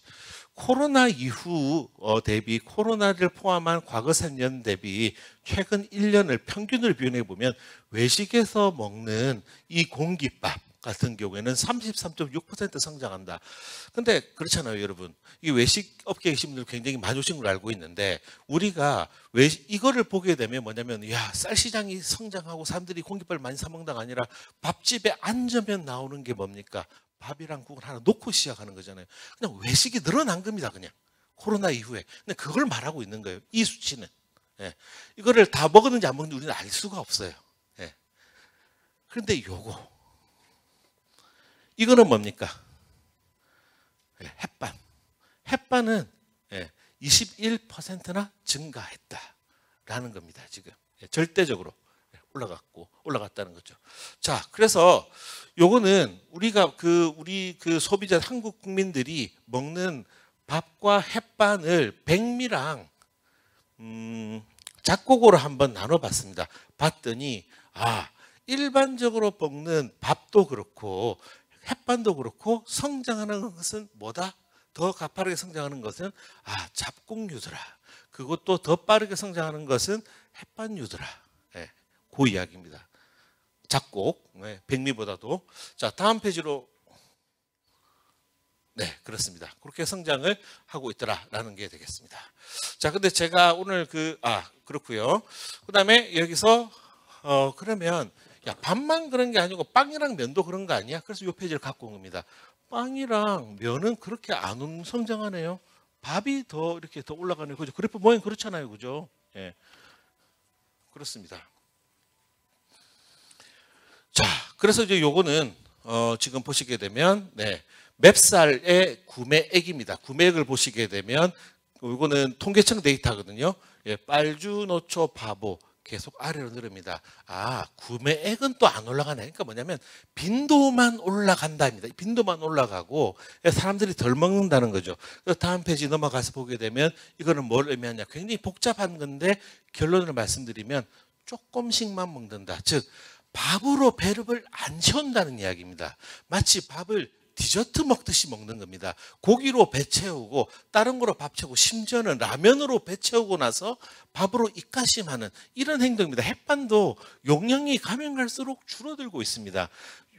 줄어든 용량의 햇반이 훨씬 더 잘 팔리고 있다. 만약 제가 햇반 공장을 짓는다면, 시설을 짓는다면 저는 100g짜리의 햇반을 저는 만들 것 같아요. 지금 예전에는 250g짜리 이런 게 팔리는데 지금은 150g짜리, 130g짜리 햇반이 메인으로 성장하고 있습니다. 세상이 바뀐 거예요. 먹는 방식이 바뀐 거죠. 밥은 마치 디저트처럼 먹는 그런 것으로 바뀌고 있는 겁니다. 자, 빵 하시는 분들 계셔서 빵 가지고 왔습니다. 아까 식사빵 말씀드렸죠. 식사빵이 성장하고 있네요. 식사빵 성장하고 있습니다. 네, 봤더니 배달도 많이 시켜 먹고, 네, 외식으로도 많이 먹고 있습니다. 누가 많이 먹나 봤더니 저 위에 보시면은 20, 30, 40, 50대 돼 있죠. 남자 그닥 많이 안 드는데 여성분들이 굉장히 많이 성장을 시키고 있습니다. 그러면 식사빵이랑 뭔가? 식빵, 베이글, 모닝빵, 바게트, 고로케, 소금빵 등등등 있죠. 그 중에서 최근 들어서 가장 많이 성장하고 있는 걸 저희들이 분석해 봤더니 베이글이 가장 많이 최근 2년 동안 성장을 하고 있더라라는 것을 가지고 왔습니다. 생선구이를 보겠습니다. 생선구이는 굉장히 감소하고 있습니다. 아이고, 생선구이 망했네 라고 생각을 하시겠죠. 자, 그래서 봤더니 남성들도 생선, 일단 높이를 보시게 되면 연세 많은 분들이 전반적으로 생선구이를 좋아한다는 것은 남녀 공이 그렇습니다.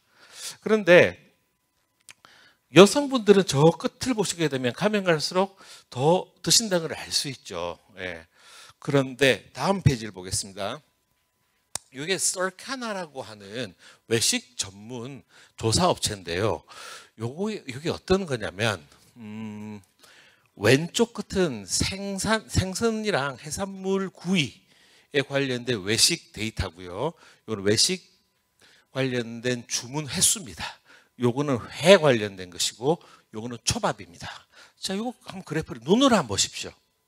2018년의 주문량을 그 100으로 기준을 했습니다. 가장 성장률이 높은 게 뭡니까? 생선구이죠.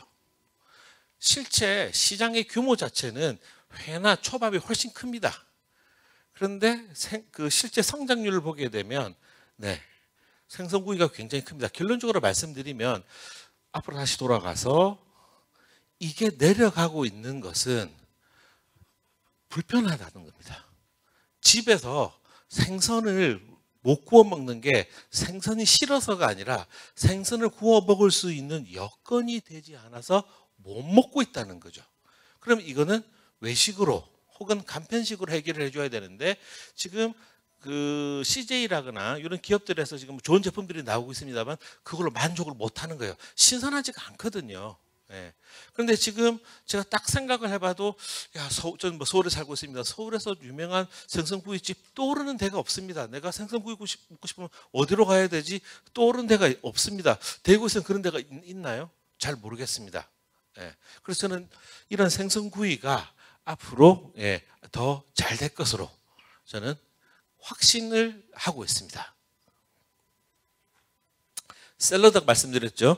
샐러드의 성장은 계속 올라가고 있는데 간편식 제품들은 하강하고 있다라는 말씀을 드렸습니다. 보면 누가 좋아하냐? 여성들이 계속 선호를 하고 있다라는 말씀을 드렸고 특히 여성분들이 바지런하게 직접 샐러드를 마련해서 드시는 직접 조리 드시는 분들은 저 위에 보십시오. 50대 여성분들이 직접 나 더 이상 이거 돈 주고 안 사 먹을래 내가 직접 해 먹지 하시는 분들은 50대 여성들이다.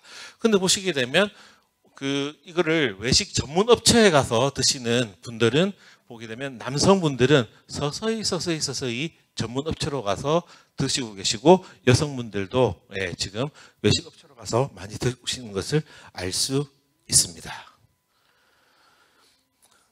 자, 이거는 이제 넘어갈게요. 자, 국물 이야기 좀 해보겠습니다. 저희들이 이제 국물을 좀 봤더니 우리나라에서 가면 갈수록 이상하게 국물을 좀 덜 먹는다라고 하는 것들을 저희들이 조금 캐치를 해가지고 저희들이 좀 가지고 와봤는데 과거 3년 대비 최근 1년 봐도 조금 떨어지고 과거 2년 대비 최근 1년에서 조금 좀 떨어지는 그런 현상들을 조금 이제 봐서 좀 봤더니 국탕이라고 국이라 보시면 되겠습니다. 이거를 이제 직접 조리하는 거 봤더니 어유 직접 조리가 집에서 직접 조리하는 거 10% 7% 떨어졌고 간편식도 떨어졌습니다. 그래서 저 같으면 간편식을 새롭게 지금 개발해 가지고 들어간다면 저는 일반 국은 저 같으면 안 합니다. 저는 안 할 것 같아요. 네. 그다음에 배달도 어렵고 외식만 올라가고 있습니다. 근데 잘 한번 생각해 보십시오. 자, 외식업체에 가서 국은 어떤 아이템입니까? 국은 주문하나요? 국은 주문 안 합니다. 앉으면 밥과 함께 나오는 아이템이지 얘는 주문하는 아이템이 아닌 거죠. 그죠? 네. 찌개 보겠습니다. 자, 찌개는 보니까 간편식이 살짝 좀 올라가는 것처럼 보이지만 최근에는 뭐 또 그렇지도 않은 것 같은데 외식에서 성장하는 모습이 보입니다만 전반적으로는 별로 좋지 않습니다. 자, 이번에는 탕류입니다. 근데 탕을 딱 보게 되면 앞과 뭐가 다르나요? 국, 찌개, 탕, 간편식이 성장하고 있죠. 예. 집에서 사람들이 이 곰탕류, 탕류 같은 경우에는 집에서 가정 간편식으로서의 수요가 상당히 있고 계속 성장하고 있다라는 것을 알 수 있습니다. 뭐 외식적으로도 괜찮고요. 찌개도 보시다시피 외식에서는 수요가 가장 큽니다. 18, 19% 성장하고 있고요. 그죠? 성장하고 있습니다. 이게 전부가 아닙니다. 연령대별로 봤습니다. 역시 연세 많으신 어르신들은 어르신이라고 하지만 저도 50대네요. 그러고 보니까 국물을 되게 이제 선호하는데 나이대가 내려가면 내려갈수록 국물들에 대한 선호가 떨어지고 20대들은 국물을 굉장히 덜 먹고 있습니다. 찌개를 볼게요. 찌개는 50대들도 줄입니다. 자, 이거는 뭘 의미합니까? 혼밥의 문화가 늘어나니까, 즉 20대, 30대들이 같이 찌개를 안 먹어주니까 50대들도 같이 찌개를 먹을 사람이 없습니다. 누가 같이 먹어줘야지 찌개를 같이 먹죠. 50대들도. 안 먹으니까 50대들도 같이 먹을 사람이 없으니 같이 50대들도 먹을 사람이 없어서 줄어들고 있습니다. 40대는 1% 성장하면 저는 그냥 제자리 걸음이라고 보셔야 되고요. 20대들 찌개 먹는 거 거의 혐오하듯이 안 먹습니다. 곰탕을 보겠습니다. 곰탕은 50대들 선호하죠. 40대들 좀 줄이고 있는데 30대들이 그나마 좀 감소가 좀 적고 20대들은 여전히 별로 안 좋아하고 있는데, 그렇죠. 그래도 뭐 찌개만큼 그러진 않은 것 같기도 하고요. 뭐 여전히 별로 안 좋아하네요. 자, 그러면 정말 답이 없는 걸까? 찌개는 요거는 간편식입니다. 간편식으로 할 때 데이터 양이 좀 너무 많죠. 그런데 이걸 빨리빨리 설명하려다 보니까 좀 어려운데 이거는 간편식입니다. 그럼 찌개는 간편식으로 절대 아니냐? 그렇지 않다. 최근에 과거 3년 답이 최근 1년을 비교를 해봤더니 김치찌개나 된장찌개나 청국장은 성장하지 않는데 찌개 중에서도 간편식으로 성장하는 게 있더라. 부대찌개, 순두부찌개는 성장하더라. 저 두 개는 공통점이 있습니다. 뭡니까? 직접 조리하려고 하면 재료를 너무 많이 구매해야 되는 거죠. 그리고 하고 남는 게 냉장고로 다시 들어가야 되는 것들. 얘는 결국 어떻게 됩니까? 냉장고 안에서 미라로 변하게 되는 그런 아이들.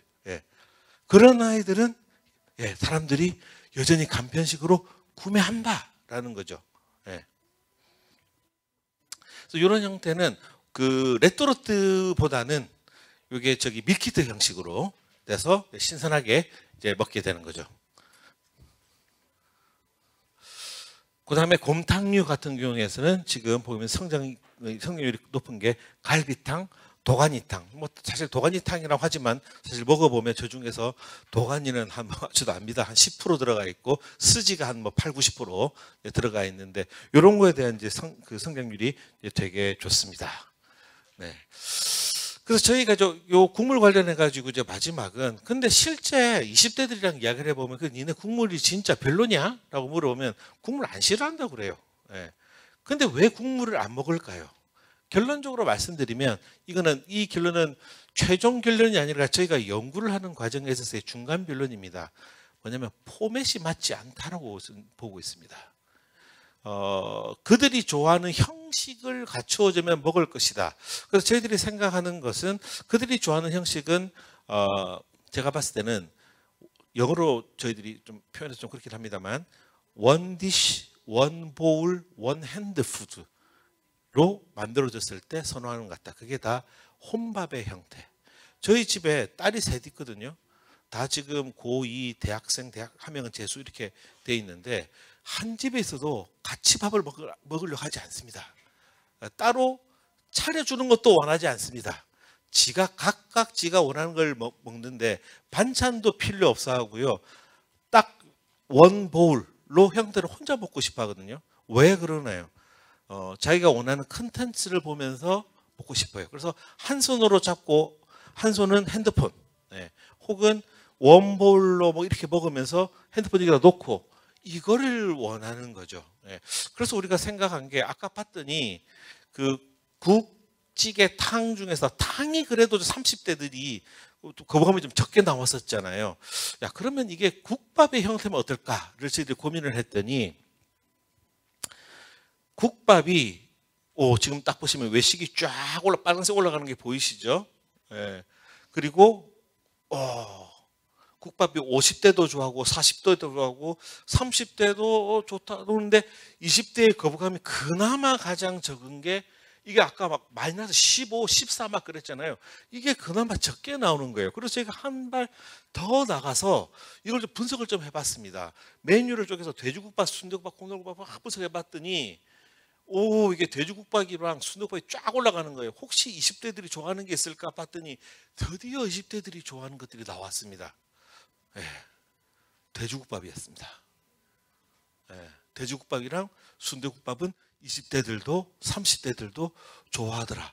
이렇게 해서 밥같이 다 말려서 있으니까 그냥 먹으면서 한 손에는 핸드폰을 잡은 채로 먹고 다른 사람 상관없이, 심지어는 둘이서 밥 먹을 때도 아시죠 여러분? 20대들은 둘이 밥 먹을 때도 대화 안 하잖아요. 각자의 핸드폰을 보면서 같이 먹는 이런 포맷을 맞춰주면 좋아하면서 먹는다는 것을 데이터로 저희들이 중간 결론까지 냈습니다. 이게 최종 결론이라는 말은 못하겠습니다. 거기까지는 저희들이 찾아냈습니다. 그런데 제 말투 들어보시면 아시겠지만 저도 이제 경상도 사람인데 저는 부산 사람인데요. 이게 잘 팔리는 게 밀양이나 부산식 돼지국밥은 아닙니다. 서울식 돼지국밥 맑은 방식이고요. 그래서 지금 그 순대국밥도 한 번 더 이 레시피에 혁신이 좀 필요할 것 같아요. 뭔가 맑은 형식의 한번 혁신 있게 되면 전국을 한번 강타할 수 있는 요게 한번 레시피가 한번 바뀌어서 좋아하는 게 뭐냐면 뭔가 맑아야 좋아하더라고요. 20대도 30대들이 맑은 형식으로. 순대 자체는 좋아하는 것 같은데 제가 또 물어봤습니다. 한번 쭉 해봤더니 내장이 들어가면 안 된대 그거는. 그건 안 된대요. 근데 순대는 좋은데 내장은 안 된다는 게 저는 그게 뭔지는 잘 모르겠는데 그게 이제 국물에서 나는 그 특유의 취를 자꾸 이야기하는 게 아닌가라고 저는 추정을 하고 있습니다. 그런 것에 대한 그 개발은 제가 할 수 있는 일은 아닌 것 같아요. 저는 이제 마케팅 전공이기 때문에 식품 공학적이나 이런 레시피 개발 쪽은 제가 할 수 있는 건 아니고 제가 할 수 있는 거는 여기까지가 제가 할 수 있는 컨셉까지가 제가 할 수 있는 부분인 것 같고 그거는 여기 계신 전문가분들께서 해주셔야지 될 것 같습니다. 사실 이거에 전국적인 그걸로 성공하게 된 것은 혹시 이름은 들어보시는지 모르겠는데 옥동식이라고 하는 셰프님 대구 출신이시잖아요.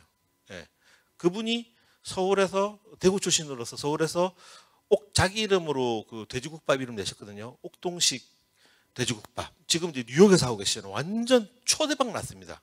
이게 글로벌하게 먹힌다는 게 증명이 된 거거든요. 그래서 서울에서 지금 유행하기 시작한 돼지국밥이 이런 맑은 돼지국밥이고 글로벌하게 성공하기 시작을 했습니다. 그래서 순대국밥도 이제 그런 방식으로 가게 돼 뭔가가 지금 나와야 될 것 같다라는 겁니다. 이 뒷부분은 제가 시간이 없어서 지금부터 말씀을 드리기 어렵습니다만 자, 요것만 한번 생각하시면 좋을 것 같습니다. 편의점에서 지금 자, 머릿속에서 편의점 한번 그려보십시오. 편의점에 들어가면은 상온 매대가 있고요. 냉장 매대가 있고 냉동 매대가 있습니다. 편의점에서 냉동 매대는 잊어버리셔도 이렇게 말해도 되나? 극단적으로 말해볼게요. 냉동 매대는 잊어버리십시오. 냉동 매대는 편의점에서는 그다지 중요하게 생각하는 매대가 아닙니다. 상온 매대는 NB, 내셔널 브랜드, 그러니까 소위 말하는 과자들 올라오는 건데, 편의점에서는 그거는 뭐 편의점 GS, CU 이런 데들은 그걸로는 서로가 차별화를 하기가 어렵다고 생각합니다. 서로가 차별을 해서 CU 가지 말고 GS와 GS 가지 말고 CU와 이거를 하려고 하는 매대는 냉장 매대입니다. 그럼 냉장 매대는 또 크게 두 종류가 있습니다. 예, 어디가 있냐면 이렇게 오픈 매대가 있고요. 그 다음에 이렇게 여는 도어형 매대가 있는데, 도어형 매대는 주로 음료가 들어가 있거든요. 예, 음료 매대는 또 차별하기가 좀 어렵습니다. 최근 들어서는 거기에 주류가 조금 차별화된 게 들어가 있긴 하지만 그거는 좀 차별하기가 어렵고, 여기에 계신 분들이 들어가기에는 거기에는 정말 어마어마한 시설 투자를 해가지고 해야 되는 것들이 많은데, 여기에는 로컬에 있는 분들이 들어가실 수 있는 제품군들이 꽤 많이 있습니다. 예. 냉장빵, 신선 간편식, 냉장 안주류, 예, 요걸로 차별화를 하려고 합니다. 서로 이 세 개의 큰 브랜드가 있잖아요. 세븐일레븐까지 포함해가지고. 자, 그러면 여기에서 오늘 제가 갖고 온 것은 특히 이 냉장 신선 간편식인데요. 뒤에 답은 나와 있습니다만 보지 마시고 퀴즈 한번 내보겠습니다. 여기서 5대 신선 간편식은 소위 말하는 내셔널 브랜드가 없습니다. 내셔널 브랜드라고 하면 뭐 대표적으로 CJ, 뭐 롯데 이런 쪽 없어요. 안 들어옵니다. 거의. 예. 다 자사에서 투자한 데이거나 아니면 로컬에 있는 곳들과 이제 계약을 해가지고 들어오거나 OEM을 하거나 로컬에 있는 것과 ODM을 해가지고 이제 밥 공장까지 막 들어오는 거죠. 5대 신선식 김밥, 주먹밥, 주부밥이 삼각김밥 포함한 겁니다. 도시락, 샌드위치, 버거, 핫도그 이렇게 들어옵니다. 예, 들어오는데 이거에 주 고객이 누구일까요? 누가 이걸 주로 사 먹을까요? 자, 남자, 여자, 10대, 20대, 30대, 40대, 50대 누구일까요? 핵심 고객. 10대, 20대 남자 여자, 10대 남자, 10대 남자, 또 20대 여성, 40대 남자, 40대 남자, 50대 남자입니다. 저도 이거 분석하고 깜짝 놀랐습니다. 처음 데이터가 잘못된 줄 알았습니다. 그래서 저희 데이터 들고 여기 모 체인 들어가서 데이터가 나왔는데 저희 데이터 잘못됐죠? 라고 했는데 아닙니다. 이 데이터가 맞습니다. 네.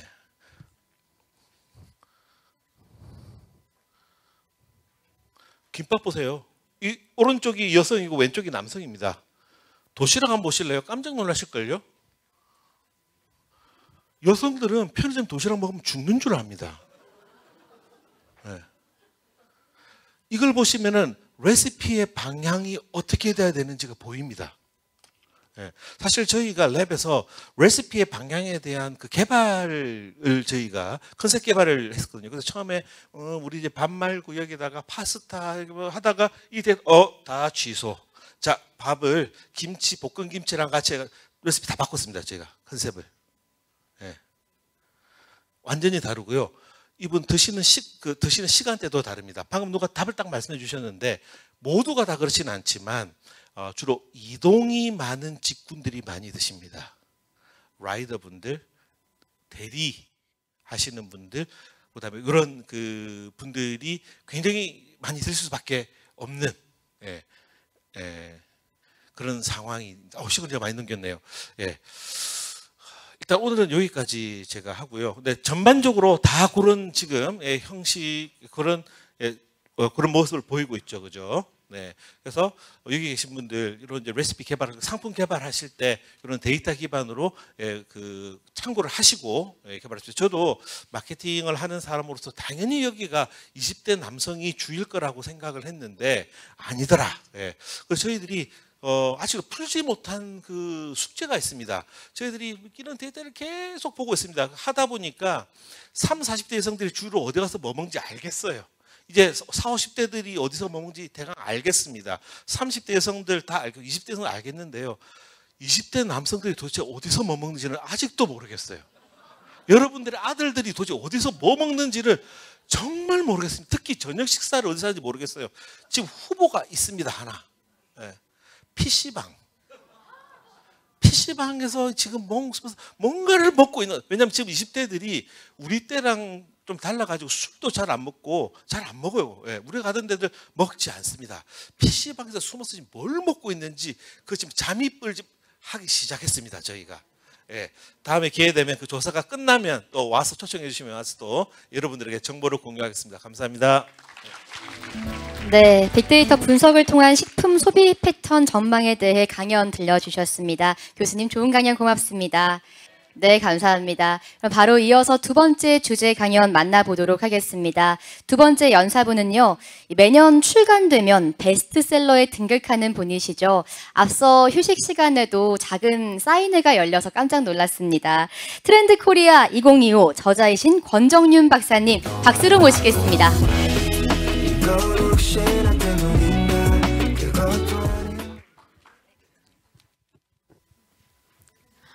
네. 여기서 진행을 하면 될까요? 올라가서 할까요? 네. 네. 만나 뵙게 돼서 반갑습니다. 저는 이번 발표를 진행할 권정윤이라고 합니다. 네.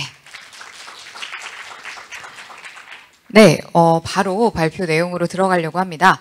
저는 아마 한 번쯤은 표지를 보셨을 트렌드 코리아라고 하는 책을 같이 집필을 하고 있습니다. 이 시간에는 사실 뭐 길지 않은 시간입니다만 40분 동안에 저희 트렌드 코리아에 나오는 키워드들을 소개해드리면서 이 소비 트렌드 전반에 대해서 소개를 해드리고 이것들이 어떻게 우리 외식 시장에, 식품 시장에 좀 연결이 될 수 있을까 이런 생각을 나누어 보는 시간을 가져보려고 합니다. 앞서서 표지에 어떤 메시지를 나름대로 담아놨습니다. 이 뱀과 스네이크 센스라는 말이 왜 적혀 있는지 이제 이야기를 나누어 보려고 합니다. 네, 저는 트렌드 코리아 공저자로서 2019년 판부터 같이 집필을 했습니다. 한 7년 차 저자가 되었습니다. 저희 소비 트렌드 분석센터는 아주 다양한 분야의 기업들과 소비자들을 연구하고 있습니다. 그래서 사실 외식, 식품뿐만 아니라 굉장히 다양한 분야를 걸쳐서 요즘에는 구매, 소비 이런 것뿐만 아니라 우리가 어떻게 커뮤니케이션을 하고 뭐 직장 생활은 어떻게 되고 가족은 어떻게 변하고 이러한 두루두루 걸쳐서 트렌드를 연구하고 있습니다. 그래서 제가 연구한 지는 한 10년 정도 되었고요. 배달의 민족의 후원을 받아서 이 외식업 트렌드라는 책도 2권 낸 바 있습니다. 혹시 관심 있으시다면 굉장히 읽기 쉽게 적혀 있으니 한번 참고해 주시면 좋을 것 같습니다. 바로 넘어가겠습니다. 트렌드 코리아는 2009년부터 나온 책입니다. 벌써 17년 차 된 책입니다. 매년 10개의 키워드로 한 해를 전망하고 있습니다. 아마 한 번쯤 보셨겠지만 저희 책 표지에 보면 10글자가 적혀 있습니다. 그것은 바로 이 10개의 키워드의 앞글자 하나씩을 따서 총 10글자로 그 해의 띠동물이 되도록 표제어를 만들고 있습니다. 자, 2025년 무슨 띠 해일까요? 네, 맞습니다. 네, 표지에 힌트가 모두 있었습니다. 저희가 스네이크라는 이 영어 단어를 넣어서 10글자를 정해보려고 했습니다. 그런데 사실은 비하인드 스토리지만 원래는요, 스네이크 센스가 아니고 스네이크 매직으로 정하려고 했습니다. 우리가 익히 아는 그 뱀에 막 피리 불면 뱀 막 올라오는 그런 마술을 부리는 것처럼 2025년에 재밌고 기분 좋은 일들이 벌어지면 좋겠다. 이런 생각을 처음에 했습니다. 그런데 저희가 2025년 트렌드를 뽑으면서 굉장히 중요하게 생각하는 게 이 환경에 대한 변화입니다. 경제, 사회, 문화, 정치 이런 것들을 쭉 둘러보아하니 2025년은 한마디로 답답하다. 라고 결론이 나왔습니다. 뭐 경제가 별로 나아질 것도 없고요. 소비 심리도 좋지 않습니다. 이러한 것들을 참고해 볼 때 지금 우리가 매직을 기대하기는 좀 어렵겠다라는 생각을 하면서 스네이크 센스, 그러니까 뱀의 예민한 감각을 가지고서 우리가 작은 기회도 포착하자라는 의미에서 10글자를 그렇게 정했습니다.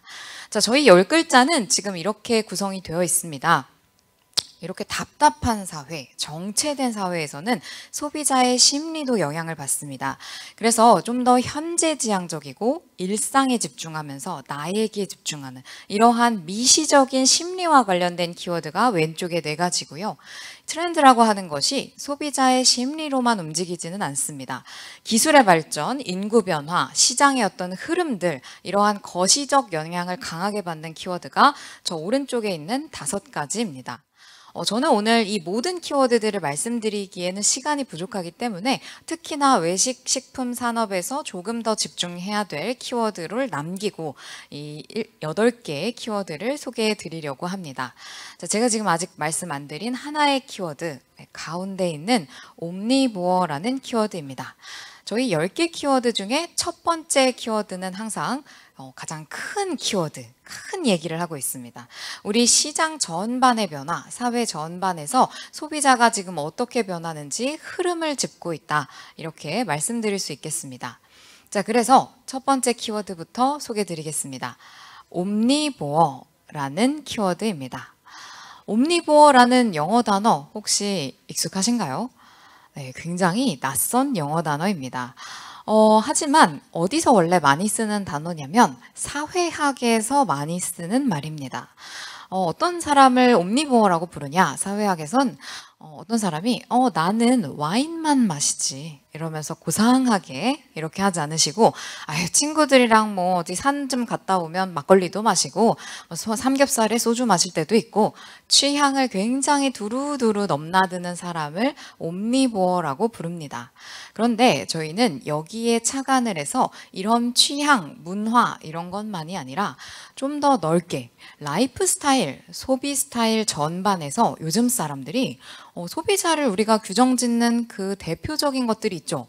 연령, 성별, 소득 수준 이러한 경계들에 국한받지 않고 자기만의 소비 스타일을 추구하고 있다라는 의미에서 옴니보어라고 명명을 했습니다. 제가 좀 추상적으로 말씀을 드렸는데 사실 주변에서 요즘 이런 일들이 많이 벌어지고 있습니다. 사실 각 업계에서 이런 걸 많이 느끼고 있는데요. 예를 들면 요즘 게임 업계에서 굉장히 화제가 된 팀이 있습니다. 막 일본에서 전국 대회하면 우승을 하는 대단한 분들인데요. 저기 위에 있는 마타기 스나이퍼스라는 분들입니다. 사진에서 보시는 것처럼 머리가 하얀 시니어 분들입니다. 자, 시니어 분들이 도대체 무슨 게임을 했길래 이렇게 화제가 됐느냐? 당연히 바둑, 장기 이런 거 아니겠죠. 써있는 발로란트라고 하는 총 쏘는 게임으로 굉장히 실력자십니다. 아시겠지만 총 쏜다는 건 정말 순발력이 대단히 필요합니다. 그래서 보통 10대, 20대가 프로게이머로 뛰고요. 30대만 돼도 은퇴한답니다. 근데 이분들은 거기에서 우승을 하시죠. 자, 이분들의 좌우명은 손자에게 부끄럽지 말자. 이런 좌우명을 갖고 있습니다. 그래서 이 팀은 가입 조건이 65세 이상이라고 하는데요. 꼭 그렇지는 않습니다.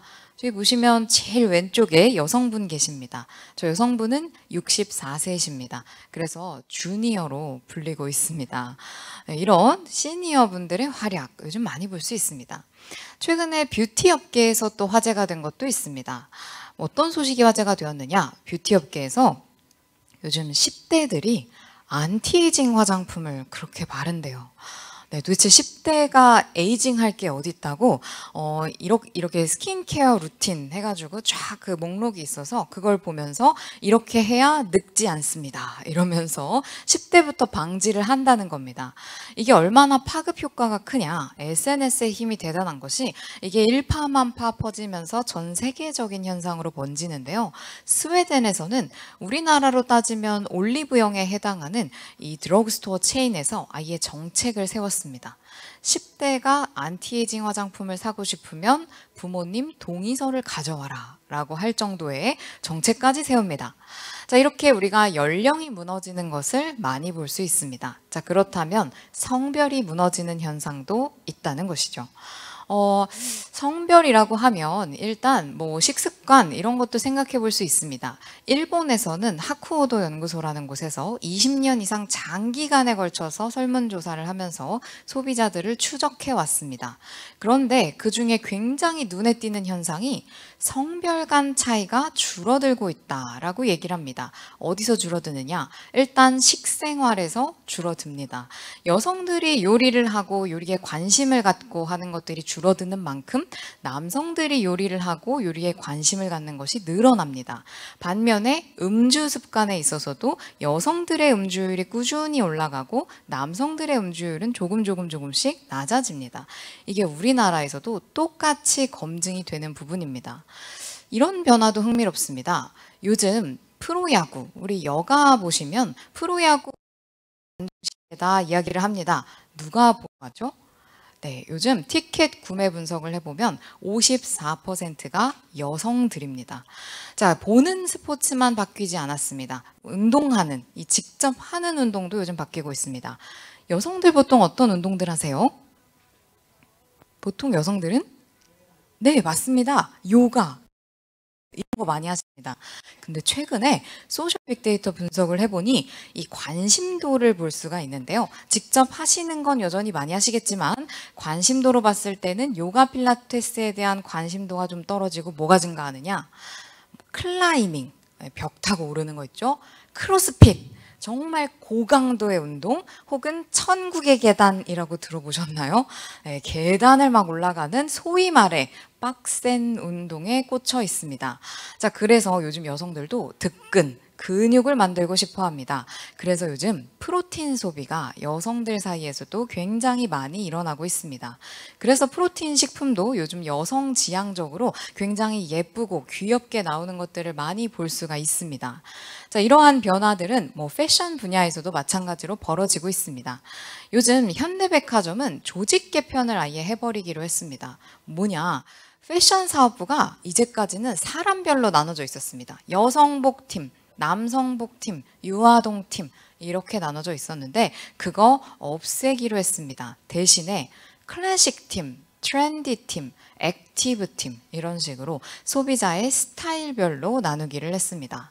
최근에 아마 의류 매장 가시면 그런 거 느껴보셨을 겁니다. 옷 하나 집어들고 이거 여자 거예요? 남자 거예요? 이렇게 물어보는 일들이 많아졌습니다.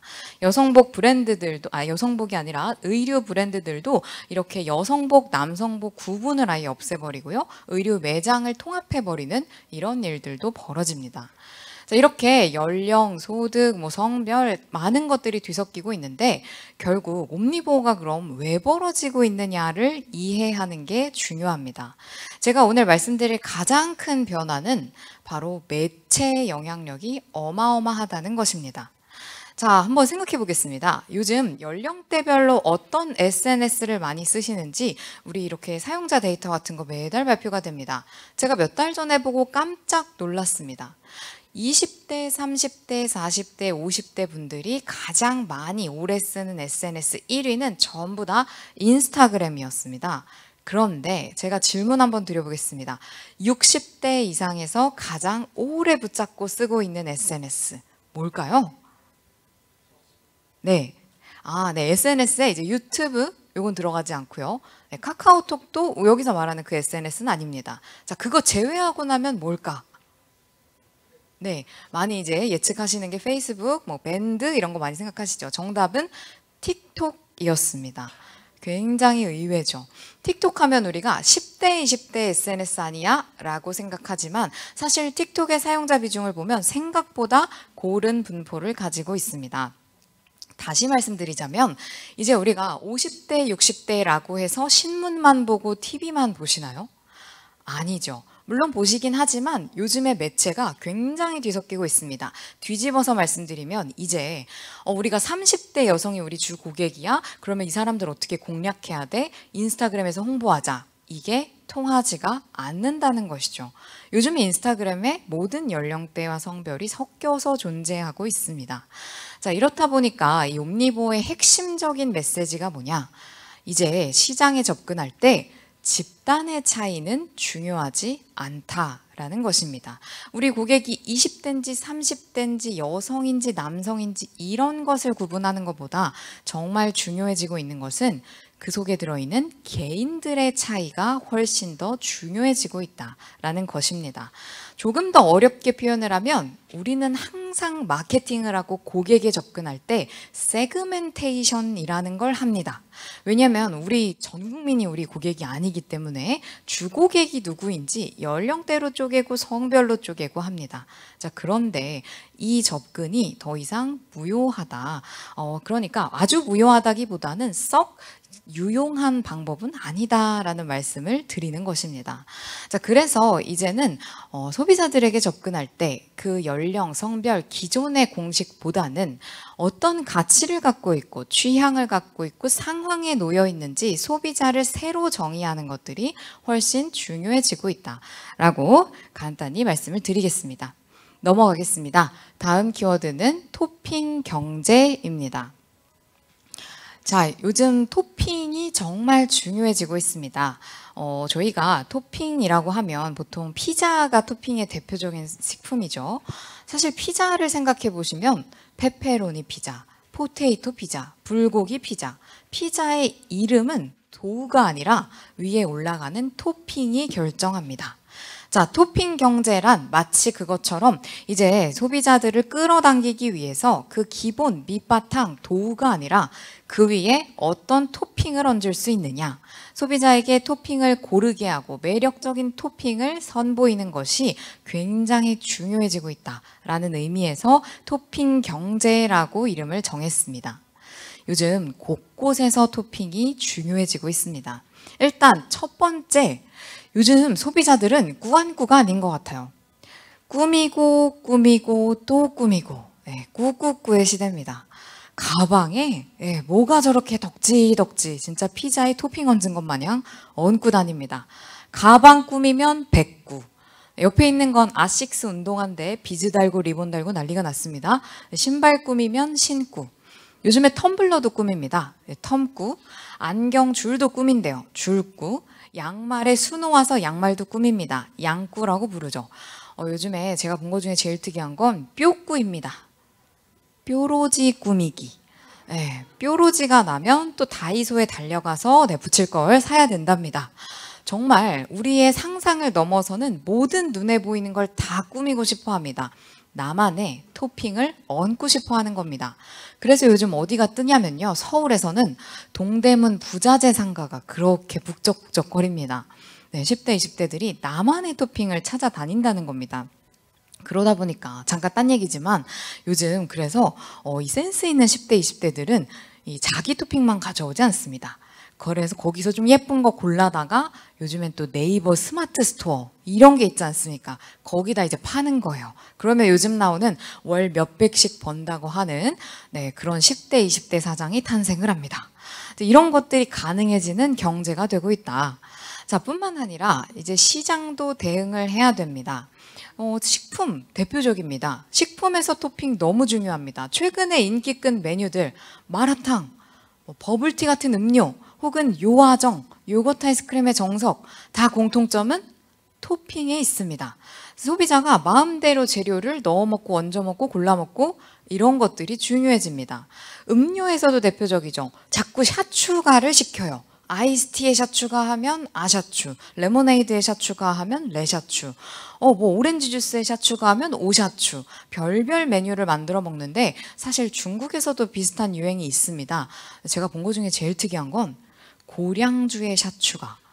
별별 게 다 나옵니다. 자기만의 맛을 만들어 먹고 싶어 하는 이런 일들이 벌어집니다. 그래서 이런 것은 이제 큰 산업으로도 다 확산이 됩니다. 전자제품, 가구, 자동차, 아파트까지도 그렇습니다. 요즘 아파트 건설의 트렌드는 아파트 안에 들어가는 내력벽을 최소화하는 겁니다. 내력벽이 없어야 구조도를 바꿀 수 있거든요. 그래서 이제는 소비자들의 라이프 스타일이 다양해지면서 똑같은 평면도에 사는 걸 별로 좋아하지 않습니다. 자기 거에 맞춰서 바꾸고 싶어 한다라는 것이죠. 그렇다면 도대체 이 현상은 왜 전 산업으로 퍼져가고 있는가? 사실 그 안에 중요한 가치를 방향의 변화를 담고 있기 때문입니다. 지금 우리 경제는 더 이상 표준화의 경제가 아니다라는 것입니다. 더 이상 그냥 좋은 상품 찍어내는 것으로는 소비자를 만족시킬 수가 없습니다.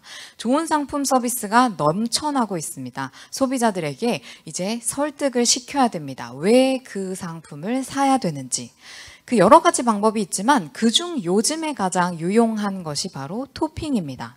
구매를 하고 나서 그 이후에 어떤 가치를 나에게 줄 거야? 라고 하는 부분입니다. 그래서 꾸미기와 같은 것들은 재미라는 걸 줍니다. 나만의 것을 계속 만들 수 있다라고 하는 그 재미입니다. 식품 분야에 이런 샷 추가하는 것도 마찬가지겠죠. 뿐만 아니라 이것은 요즘 가성비의 시대, 굉장히 고물가에 아끼고 있는 시대에서도 유용한 전략입니다. 왜냐하면 본품을 계속 바꾸면서 새로움을 추구하는 것보다는 본품은 밑바탕에 깔아놓고 그 위에 토핑을 바꾸면서 꾸준한 재미를 추구하는 게 좋기 때문입니다. 자, 이것은 우리 기업들, 브랜드들에게도 굉장히 중요한 메시지를 던집니다. 요즘 브랜드 충성도가 떨어지고 있습니다. 웬만하면 자꾸 갈아타고 바꾸고 난리가 났습니다. 이 상태에서 우리가 소비자와 어떻게 계속적인 관계 맺기를 하지? 라고 하는 부분에서 소비자들에게 구매한 이후에도 꾸준하게 재미를 부여하는, 좀 어렵게 표현하자면 소비자의 관여라고 부르죠. 인게이지먼트를 높여줄 때 소비자들은 브랜드에 관심을 갖고 끊임없이 찾아온다 라고 말씀을 드릴 수가 있습니다. 그래서 이제 우리가 소비자에게 선택할 여지들을, 참여할 여지를 주는 이 생태계, 토핑 생태계를 만들어 놓는 것이 굉장히 중요하다. 이렇게 말씀드리겠습니다. 넘어가겠습니다. 다음 키워드는 기술에 관련된 키워드입니다. 저희가 강조를 드리는 게 이 기술 키워드는 저희가 기술 전문가가 아닙니다. 그래서 기술이 무슨 혁신적인 게 이제 나온다라고 소개해드리는 게 목적이 아니고요. 이제 기술을 사용할 때, 기술을 내놓을 때 소비자들이 어떤 가치에 주목하고 있다라는 점을 짚는 키워드입니다. 페이스테크, 이제 기술에서 얼굴이 중요해진다라고 말씀드릴 수 있습니다. 이거 외식 시장에 굉장히 와닿는 얘기입니다. 요즘 서빙 로봇 엄청 많아졌습니다. 뭐 안내 로봇 이런 것도 있습니다. 자, 그런데 서빙 로봇 한번 쭉 보십시오. 팔도 없고 뭐 서빙을 한다는데 팔도 없고요. 네, 뭐 날라주지도 않습니다. 자, 그런데 팔도 없고 다리도 없고 이 단순한 녀석들이 꼭 갖고 있는 게 있습니다. 바로 얼굴입니다. 표정을 갖고 있습니다. 사실 기술을 개발하는 사람 입장에서는 뭐 엔지니어분들 그러세요. 막 로봇 이렇게 지나가면 야, 봤어 저 스무스하게 지나가는 거 봤어? 이러면서 기술이 얼마나 잘 만들어졌는지에 초점을 맞춥니다. 그런데 소비자들은 그런데 관심 없습니다. 로봇이 저기 가서 부딪혀도 그런갑다 합니다. 소비자들이 반응하는 데는 어디냐? 로봇이 딱 내 앞에 와가지고 웃어줄 때. 전 언제 감명을 받았냐면 배달의 민족 그 사옥에 갔는데 안에 그 배달 로봇 돌아다녀요. 근데 엘리베이터 타려고 하는데 뒤에 딱 와가지고 그래요. 비켜주세요, 저 좀 타게. 이렇게 얘기를 하는 겁니다. 네, 이럴 때 우리가 감명을 받습니다. 결국 로봇과 상호작용, 기술과 상호작용을 많이 하게 되면서 우리에게 기술이 어떤 얼굴을 보여주느냐, 우리에게 어떤 감성적인 터치를 전달하느냐, 이게 굉장히 중요해지고 있습니다. 얼굴이 중요해지는 순간은 굉장히 많이 있습니다. 뭐 하나만 더 말씀을 드리자면 이제 비대면 경제입니다. 그러나 이런 것들이 너무 커지다 보니까 비대면 상황에서의 사람들의 상호작용을 어떻게 도와줄 거냐라고 했을 때 아마 카카오톡에서도 이모티콘 많이 사용하시는 분들 계실 겁니다. 이분들은 유난히 또 비대면에서도 감정 표현을 굉장히 하고 싶으신 분들입니다. 그래서 우리가 이때까지 이모티콘으로 하던 것들, 이런 걸 더 도와주기 위해서 요즘에는 얼굴을 드러내는 걸 최대한 도와줍니다. 예를 들면 메타버스에서 아바타들이 돌아다니죠. 이 아바타들이 그 사람의 표정을 보여줄 수 있게, 요즘 서울시에서는 메타버스에서 상담 플랫폼을 운영하는데요. 특히 상담, 이럴 때 얼굴 드러내는 거 중요하죠. 그래서 이 아바타들이 표정을 드러내게 개발을 하고 있습니다. 자, 이러한 여러 가지 얼굴에 관련된 예시들이 등장하고 있는데 결국 중요한 게 뭐냐? 핵심적인 개념 하나만 말씀드리자면 affordance라는 것입니다. 말이 좀 어렵지만 번역을 하자면 행동 유도성이라고 표현을 합니다. 무슨 뜻이냐? 이제 우리가 딱 제품 하나 봤을 때 이거 이렇게 열면 되겠다 라고 설명서를 읽지 않아도 행동이 직관적으로 나오는 거, 이걸 affordance라고 합니다. 요즘 신제품이라고 쏟아져 나오고 있고요. 뭐 AI 뭐 이러면서 기술들이 쏟아져 나오고 있습니다. 자, 이런 상황에서 소비자들은 절대로 얼리 어답터가 아니라는 것입니다. 공부해서 쓰고 싶어 하지 않아요. 특히나 초고령 사회, 우리 인구 집단의 전반이 인지력이 조금씩 낮아지고 계세요. 자, 이런 상태에서 소비자들에게 어포던스 없는 제품, 기술이라면 전혀 먹힐 수가 없다라고 얘기를 드립니다. 그래서 요즘 식품과 외식 시장에서도 끊임없이 기술이 도입되면서 소비자들과의 괴리가 조금씩 발생하기도 하는데, 이런 부분에서 어떻게 어포던스를 높일 거냐라는 부분을 좀 주목해 봐야 될 것 같습니다. 넘어가겠습니다. 다음으로 소개해드릴 키워드는 무해력이라는 키워드입니다. 자, 무해력. 무해하다는 표현이 요즘 참 많이 나옵니다. 제가 아까 표지 한번 봐주세요 라고 말씀을 드렸는데, 네, 저기 위에 있는 저 뱀 인형이 있었습니다. 저희가 뱀띠해라서 뱀을 그리려고 하는데 AI한테 뱀 좀 귀엽게 그려봐라 했더니 안 귀여워요. 네, 그래서 저희가 고민하다가 저기 인형을 만드는 미물즈라는 가게에 특별 주문 제작을 했습니다. 왜냐? 요즘 저런 인형들이 인기가 엄청 많습니다. 저 미물즈라는 가게는 그냥 일상의 저런 작은 것들을 만드는 인형 샵인데 요즘 1년치 주문 예약이 다 밀려 있대요. 사람들이 요즘 저런 거에 이 지갑을 열고 있습니다. 자, 인형뿐만 아니죠. 요즘 작은 것들도 인기를 끕니다. 케이크에서는 막 마이크로 케이크라고 해서 5cm짜리 케이크가 등장을 하더니 스타벅스에서는 뿌띠 까눌레 하고 굉장히 자그마한 디저트를 팝니다. 이렇게 앙증맞은 것들, 뭐 가격이 그렇다고 해서 막 그렇게 싸냐? 그런 것도 아닌데 이런 작은 것들이 또 인기를 끕니다. 동물들이 인기를 끄는 현상도 마찬가지죠. 무댕하마라고 아기 하마가 인기를 끄는가 하면 푸바오가 가고 났더니 요즘 에버랜드는 레서 판다라고 판다의 작은 종이 인기를 끌고 있습니다. 이 녀석이 왜 이렇게 인기가 많으냐? 레서 판다 혹시 어떤 종인지 아십니까? 이 녀석들이 진짜 화가 나면 어떻게 하는지 아세요? 보이시나요? 네, 진짜 화가 나면 만세를 합니다. 네, 지금 싸우고 있는 겁니다. 네, 굉장히 보기만 해도 무해하다라는 생각이 듭니다. 요즘 이렇게 완벽하고 예쁘게 생긴 것만이 아니라 서툴게 생긴 것들, 뭔가 그냥 약간 하찮다 이런 말이 나오는 것들, 이런 것들도 인기를 끌고 있습니다. 뿐만 아니라 심지어는 90세 할아버지와 손자가 같이 해외여행 가는 그런 영상, 혹은 80세 할머니께서 처음 파스타를 만드는 영상, 이런 것들을 보고 사람들이 댓글을 달아놓은 걸 보면 반응이 사랑스럽다라는 표현을 합니다. 자, 이런 것들 전반적인 현상에서 우리가 관찰할 수 있는 것은 결국 사람들이 지금 원하는 가치, 나에게 부담, 위협이 안 되고요. 내가 굳이 비난하거나 비판할 거나 부정할 필요가 없는 대상들, 이러한 대상들에 오히려 마음을 여는, 그래서 무해한 게 역설적이게도 힘을 가지고 있는 이런 현상들이 벌어지고 있습니다. 자, 이런 이유가 뭐겠습니까? 뒤집어서 생각하면 지금 사회가 너무나 유해하기 때문입니다. 사람들이 끊임없이 위협을 느끼고 뭔가 나에게 부담을 주고, 요즘 이런 표현 많이 쓰죠. 이라고, 네, 긁혔냐? 이렇게 표현을 합니다. 네, 마음에 자꾸 심리적인 스크래치를 내고 있습니다. 그래서 자꾸 불편감이 드는 이런 일들이 많아지면서 사람들은 나를 뭔가 자극하지 않는, 우리가 그냥 마음 편하게 접근할 수 있는 것들이 필요해집니다. 자, 이런 것들은 식품에도 분명히 적용해 볼 수 있습니다. 제가 오늘 생략한 키워드 중에 아보하라고 하는 키워드가 있습니다. 아주 보통의 하루를 줄인 말입니다. 여기 키워드의 핵심은 일상이 중요해진다는 얘기입니다. 이제 사람들이 뭔가 거창한 행복 이런 거, 우리 오마카세 즐기고 이랬었죠. 그런 거보다 나에게 집중하고 일상에 집중하는 일들이 벌어집니다.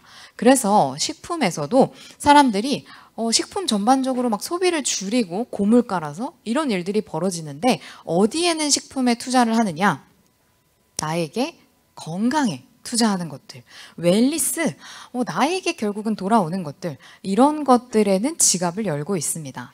그래서 뭐 라이프 스타일도 클린 걸 라이프 스타일 이러면서 좀 더 깨끗하고 무해하게 나를 위한 투자 이런 것들이 뜬다든지 하는 현상이 벌어지죠. 자, 무해하다는 것을 우리가 조금은 다른 측면으로도 확장시켜 볼 수 있습니다. 자, 우리 커뮤니케이션을 생각해 보겠습니다.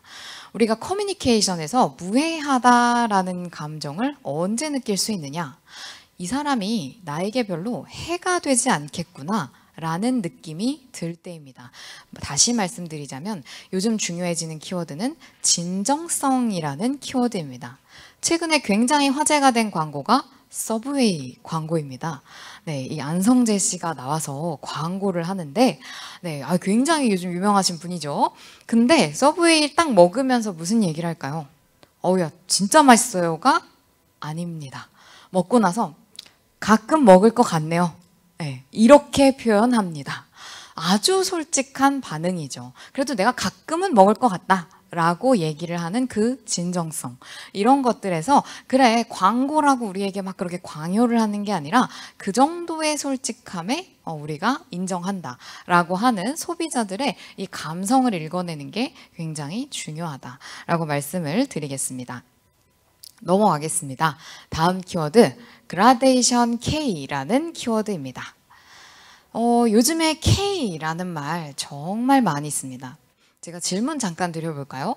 여기 사람이 4명 있습니다. 1번, 2번, 3번, 4번 사람이 있습니다. 혹시 이 중에 누가 한국인일까요? 예측 가능하십니까? 네, 마음속에 답변 준비하셨습니까? 네, 제가 다양한 이제 강의를 가서 이제 한번 질문 드려보는데 한 번에 맞추시는 분을 거의 뵌 적이 없습니다. 이거 답변 맞추는 데만 막 1번, 2번 이렇게 해서 아닙니다 해서 한 5분 동안 질문만 가지고 얘기한 적도 있습니다. 답은 뭐냐?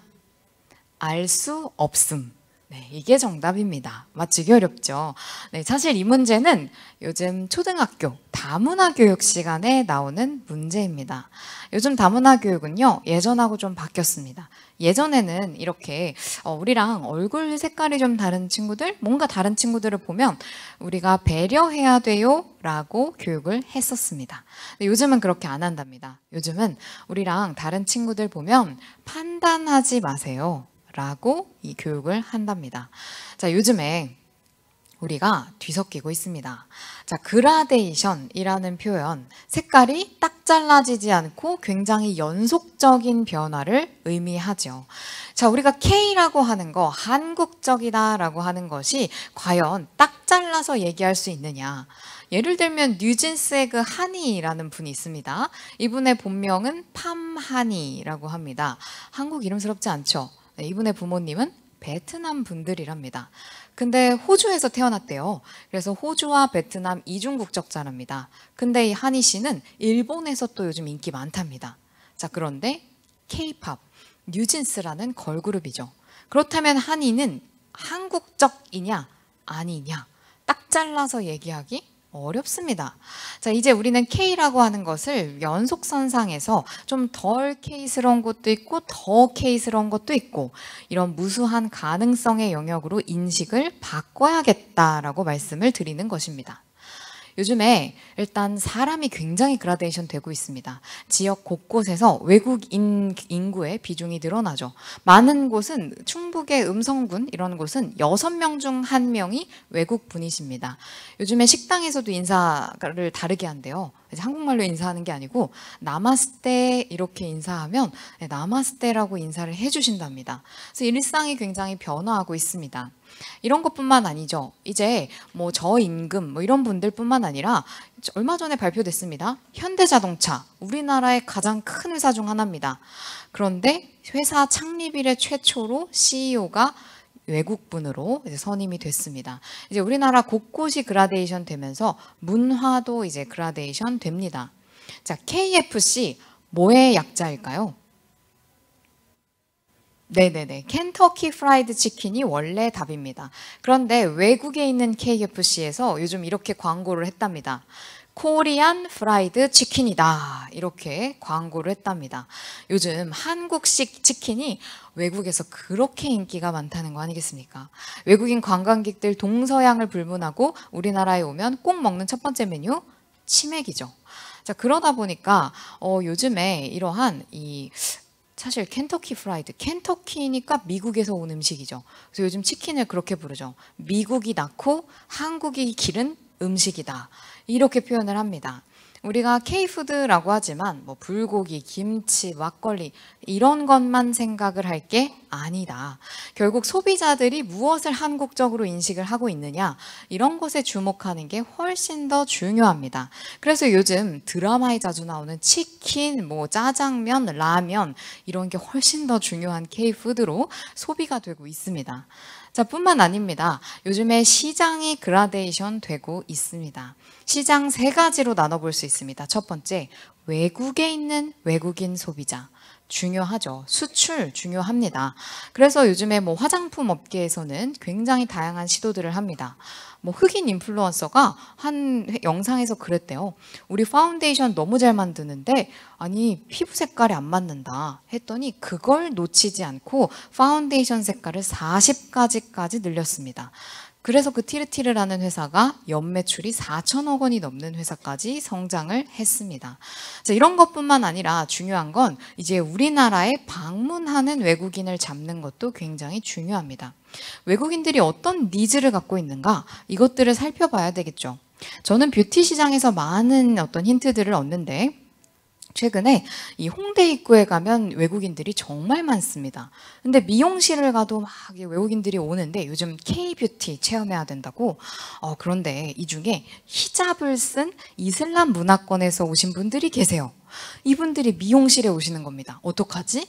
그래서 미용실에서 꾀를 냈습니다. 1인용 프라이빗 부스를 설치를 한 겁니다. 그래서 이분들이 미용사한테만 머리카락을 보여줄 수 있게 이러한 세심한 배려들이 관광객들이 그곳에 찾아오게 만드는 힘으로 작용을 하고 있습니다. 자, 그래서 이제 마지막으로 꼭 말씀드리고 싶은 것은 우리나라 이 내수시장이라고 하는 것도 주목을 해봐야 됩니다.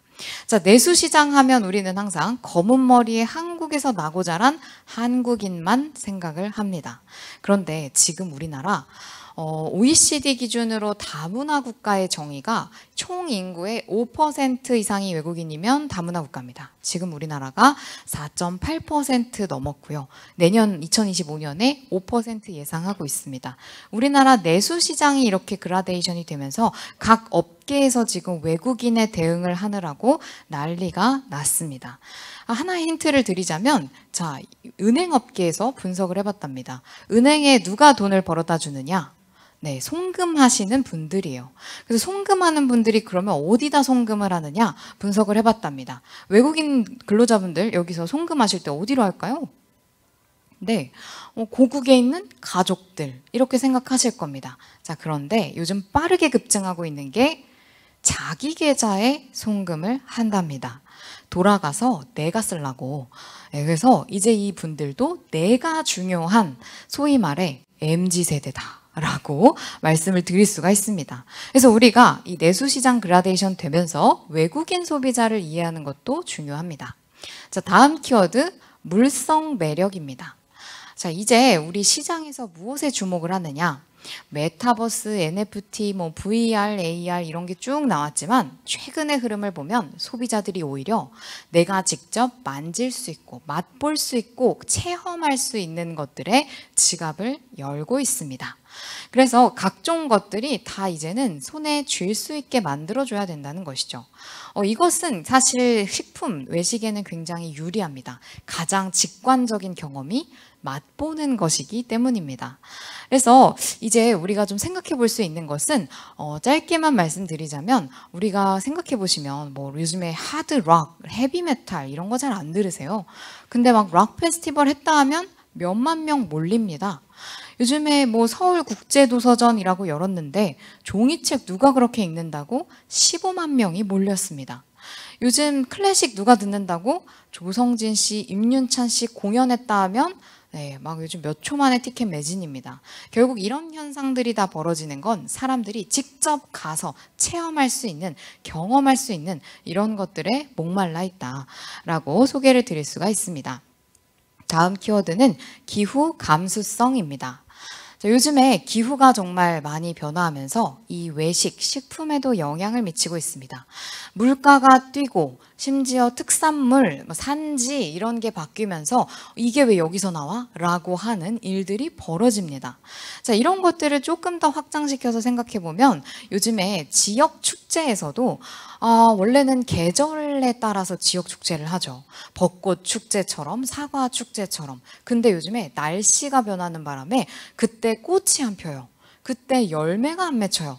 이러면서 망치게 됩니다. 그래서 요즘에 꾀를 내고 있는 것들이 아이의 컨셉을 거기서 자유로워져야겠다라고 얘기를 합니다. 예를 들면 김밥 축제로 유명해진 김천시. 네, 여기서 이제 김천시가 도대체 왜 김밥이랑 연관이 있느냐? 네, 김밥 천국의 줄임말로 김천시입니다. 그래서 요즘에 김밥으로 바꿨습니다. 예전에는 포도축제인가? 네, 뭐 이렇게 다른 걸 했었습니다. 그렇게 와닿지 않는 것보다 소비자들이 직접 가서 김밥 다 체험해보고 먹을 수 있고 물성 매력과 또 관련이 있죠. 이렇게 경험할 수 있는 것들로 바꾸면서 훨씬 더 유용한 전략이 되고 있다. 그래서 기후 리스크에도 관리를 하는 것이 중요해집니다. 자, 마지막 키워드 소개해 드리겠습니다. 공진화 전략이라는 키워드입니다. 요즘에 비즈니스들이 뭐 식품, 외식뿐만 아니라 온갖 산업 분야에서 우리 혼자만 잘 먹고 잘 살자, 우리 제품 잘 만들면 됐지, 이게 아니라 어떻게든 손을 잡고 파트너십을 맺고 협력을 하면서 생태계를 지키자, 생태계를 더 키워보자라고 하는 노력이 커지고 있습니다. 왜냐하면 요즘 빅블러의 시대입니다. 모나미 같은 문구 회사가 막 화장품으로 진출합니다. 뭐 무슨 회사가 갑자기 막 식품을 또 만듭니다. 온갖 업종 이런 경계들이 무너지면서 그냥 우리 거만 잘 만들던 회사들이 경쟁력을 가지기가 어려워지고 있습니다. 그래서 어떻게 하면 더 소비자들에게 잘 경험을 전달할 수 있나, 이런 고민들이 심해지고 있습니다. 그래서 예를 들면 뭐 맥도날드 같은 경우에 매장을 굉장히 많이 갖고 있습니다. 그래서 꾀를 낸 것이 이제 크리스피 크림하고 연맹을 맺습니다. 크리스피 크림 도넛을 맥도날드에서 팝니다. 이건 또 무슨 일이야? 이 대표적인 상품들을 결합을 시키면서 소비자들에게는 희한하다라는 느낌도 줄 수 있고, 크리스피 입장에서는 훨씬 더 많은 매장에서 접점을 만들 수가 있습니다. 그래서 서로 상호 간에 시너지를 내보자, 이런 것도 있습니다. 완전히 이 업종 간의 콜라보. 커피 회사인 스타벅스가 갑자기 볼보 자동차랑 파트너십을 맺었습니다. 둘은 또 무슨 관계인가?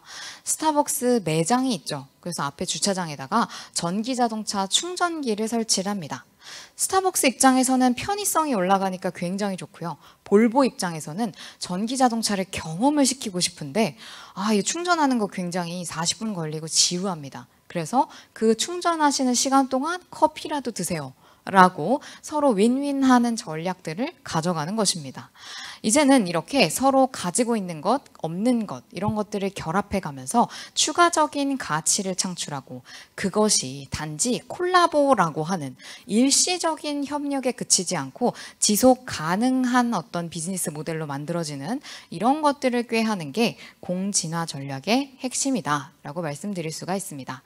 제가 오늘 10개의 키워드에서 짧게 8개의 키워드만 소개를 드렸습니다. 혹시 또 추가적으로 관심 있으신 부분이 있다면 책에서 또 참고해 주시면 좋을 것 같습니다. 네, 마지막으로 이렇게 말씀드리면서 마치도록 하겠습니다. 트렌드가 굉장히 빨리 변하는 시대입니다.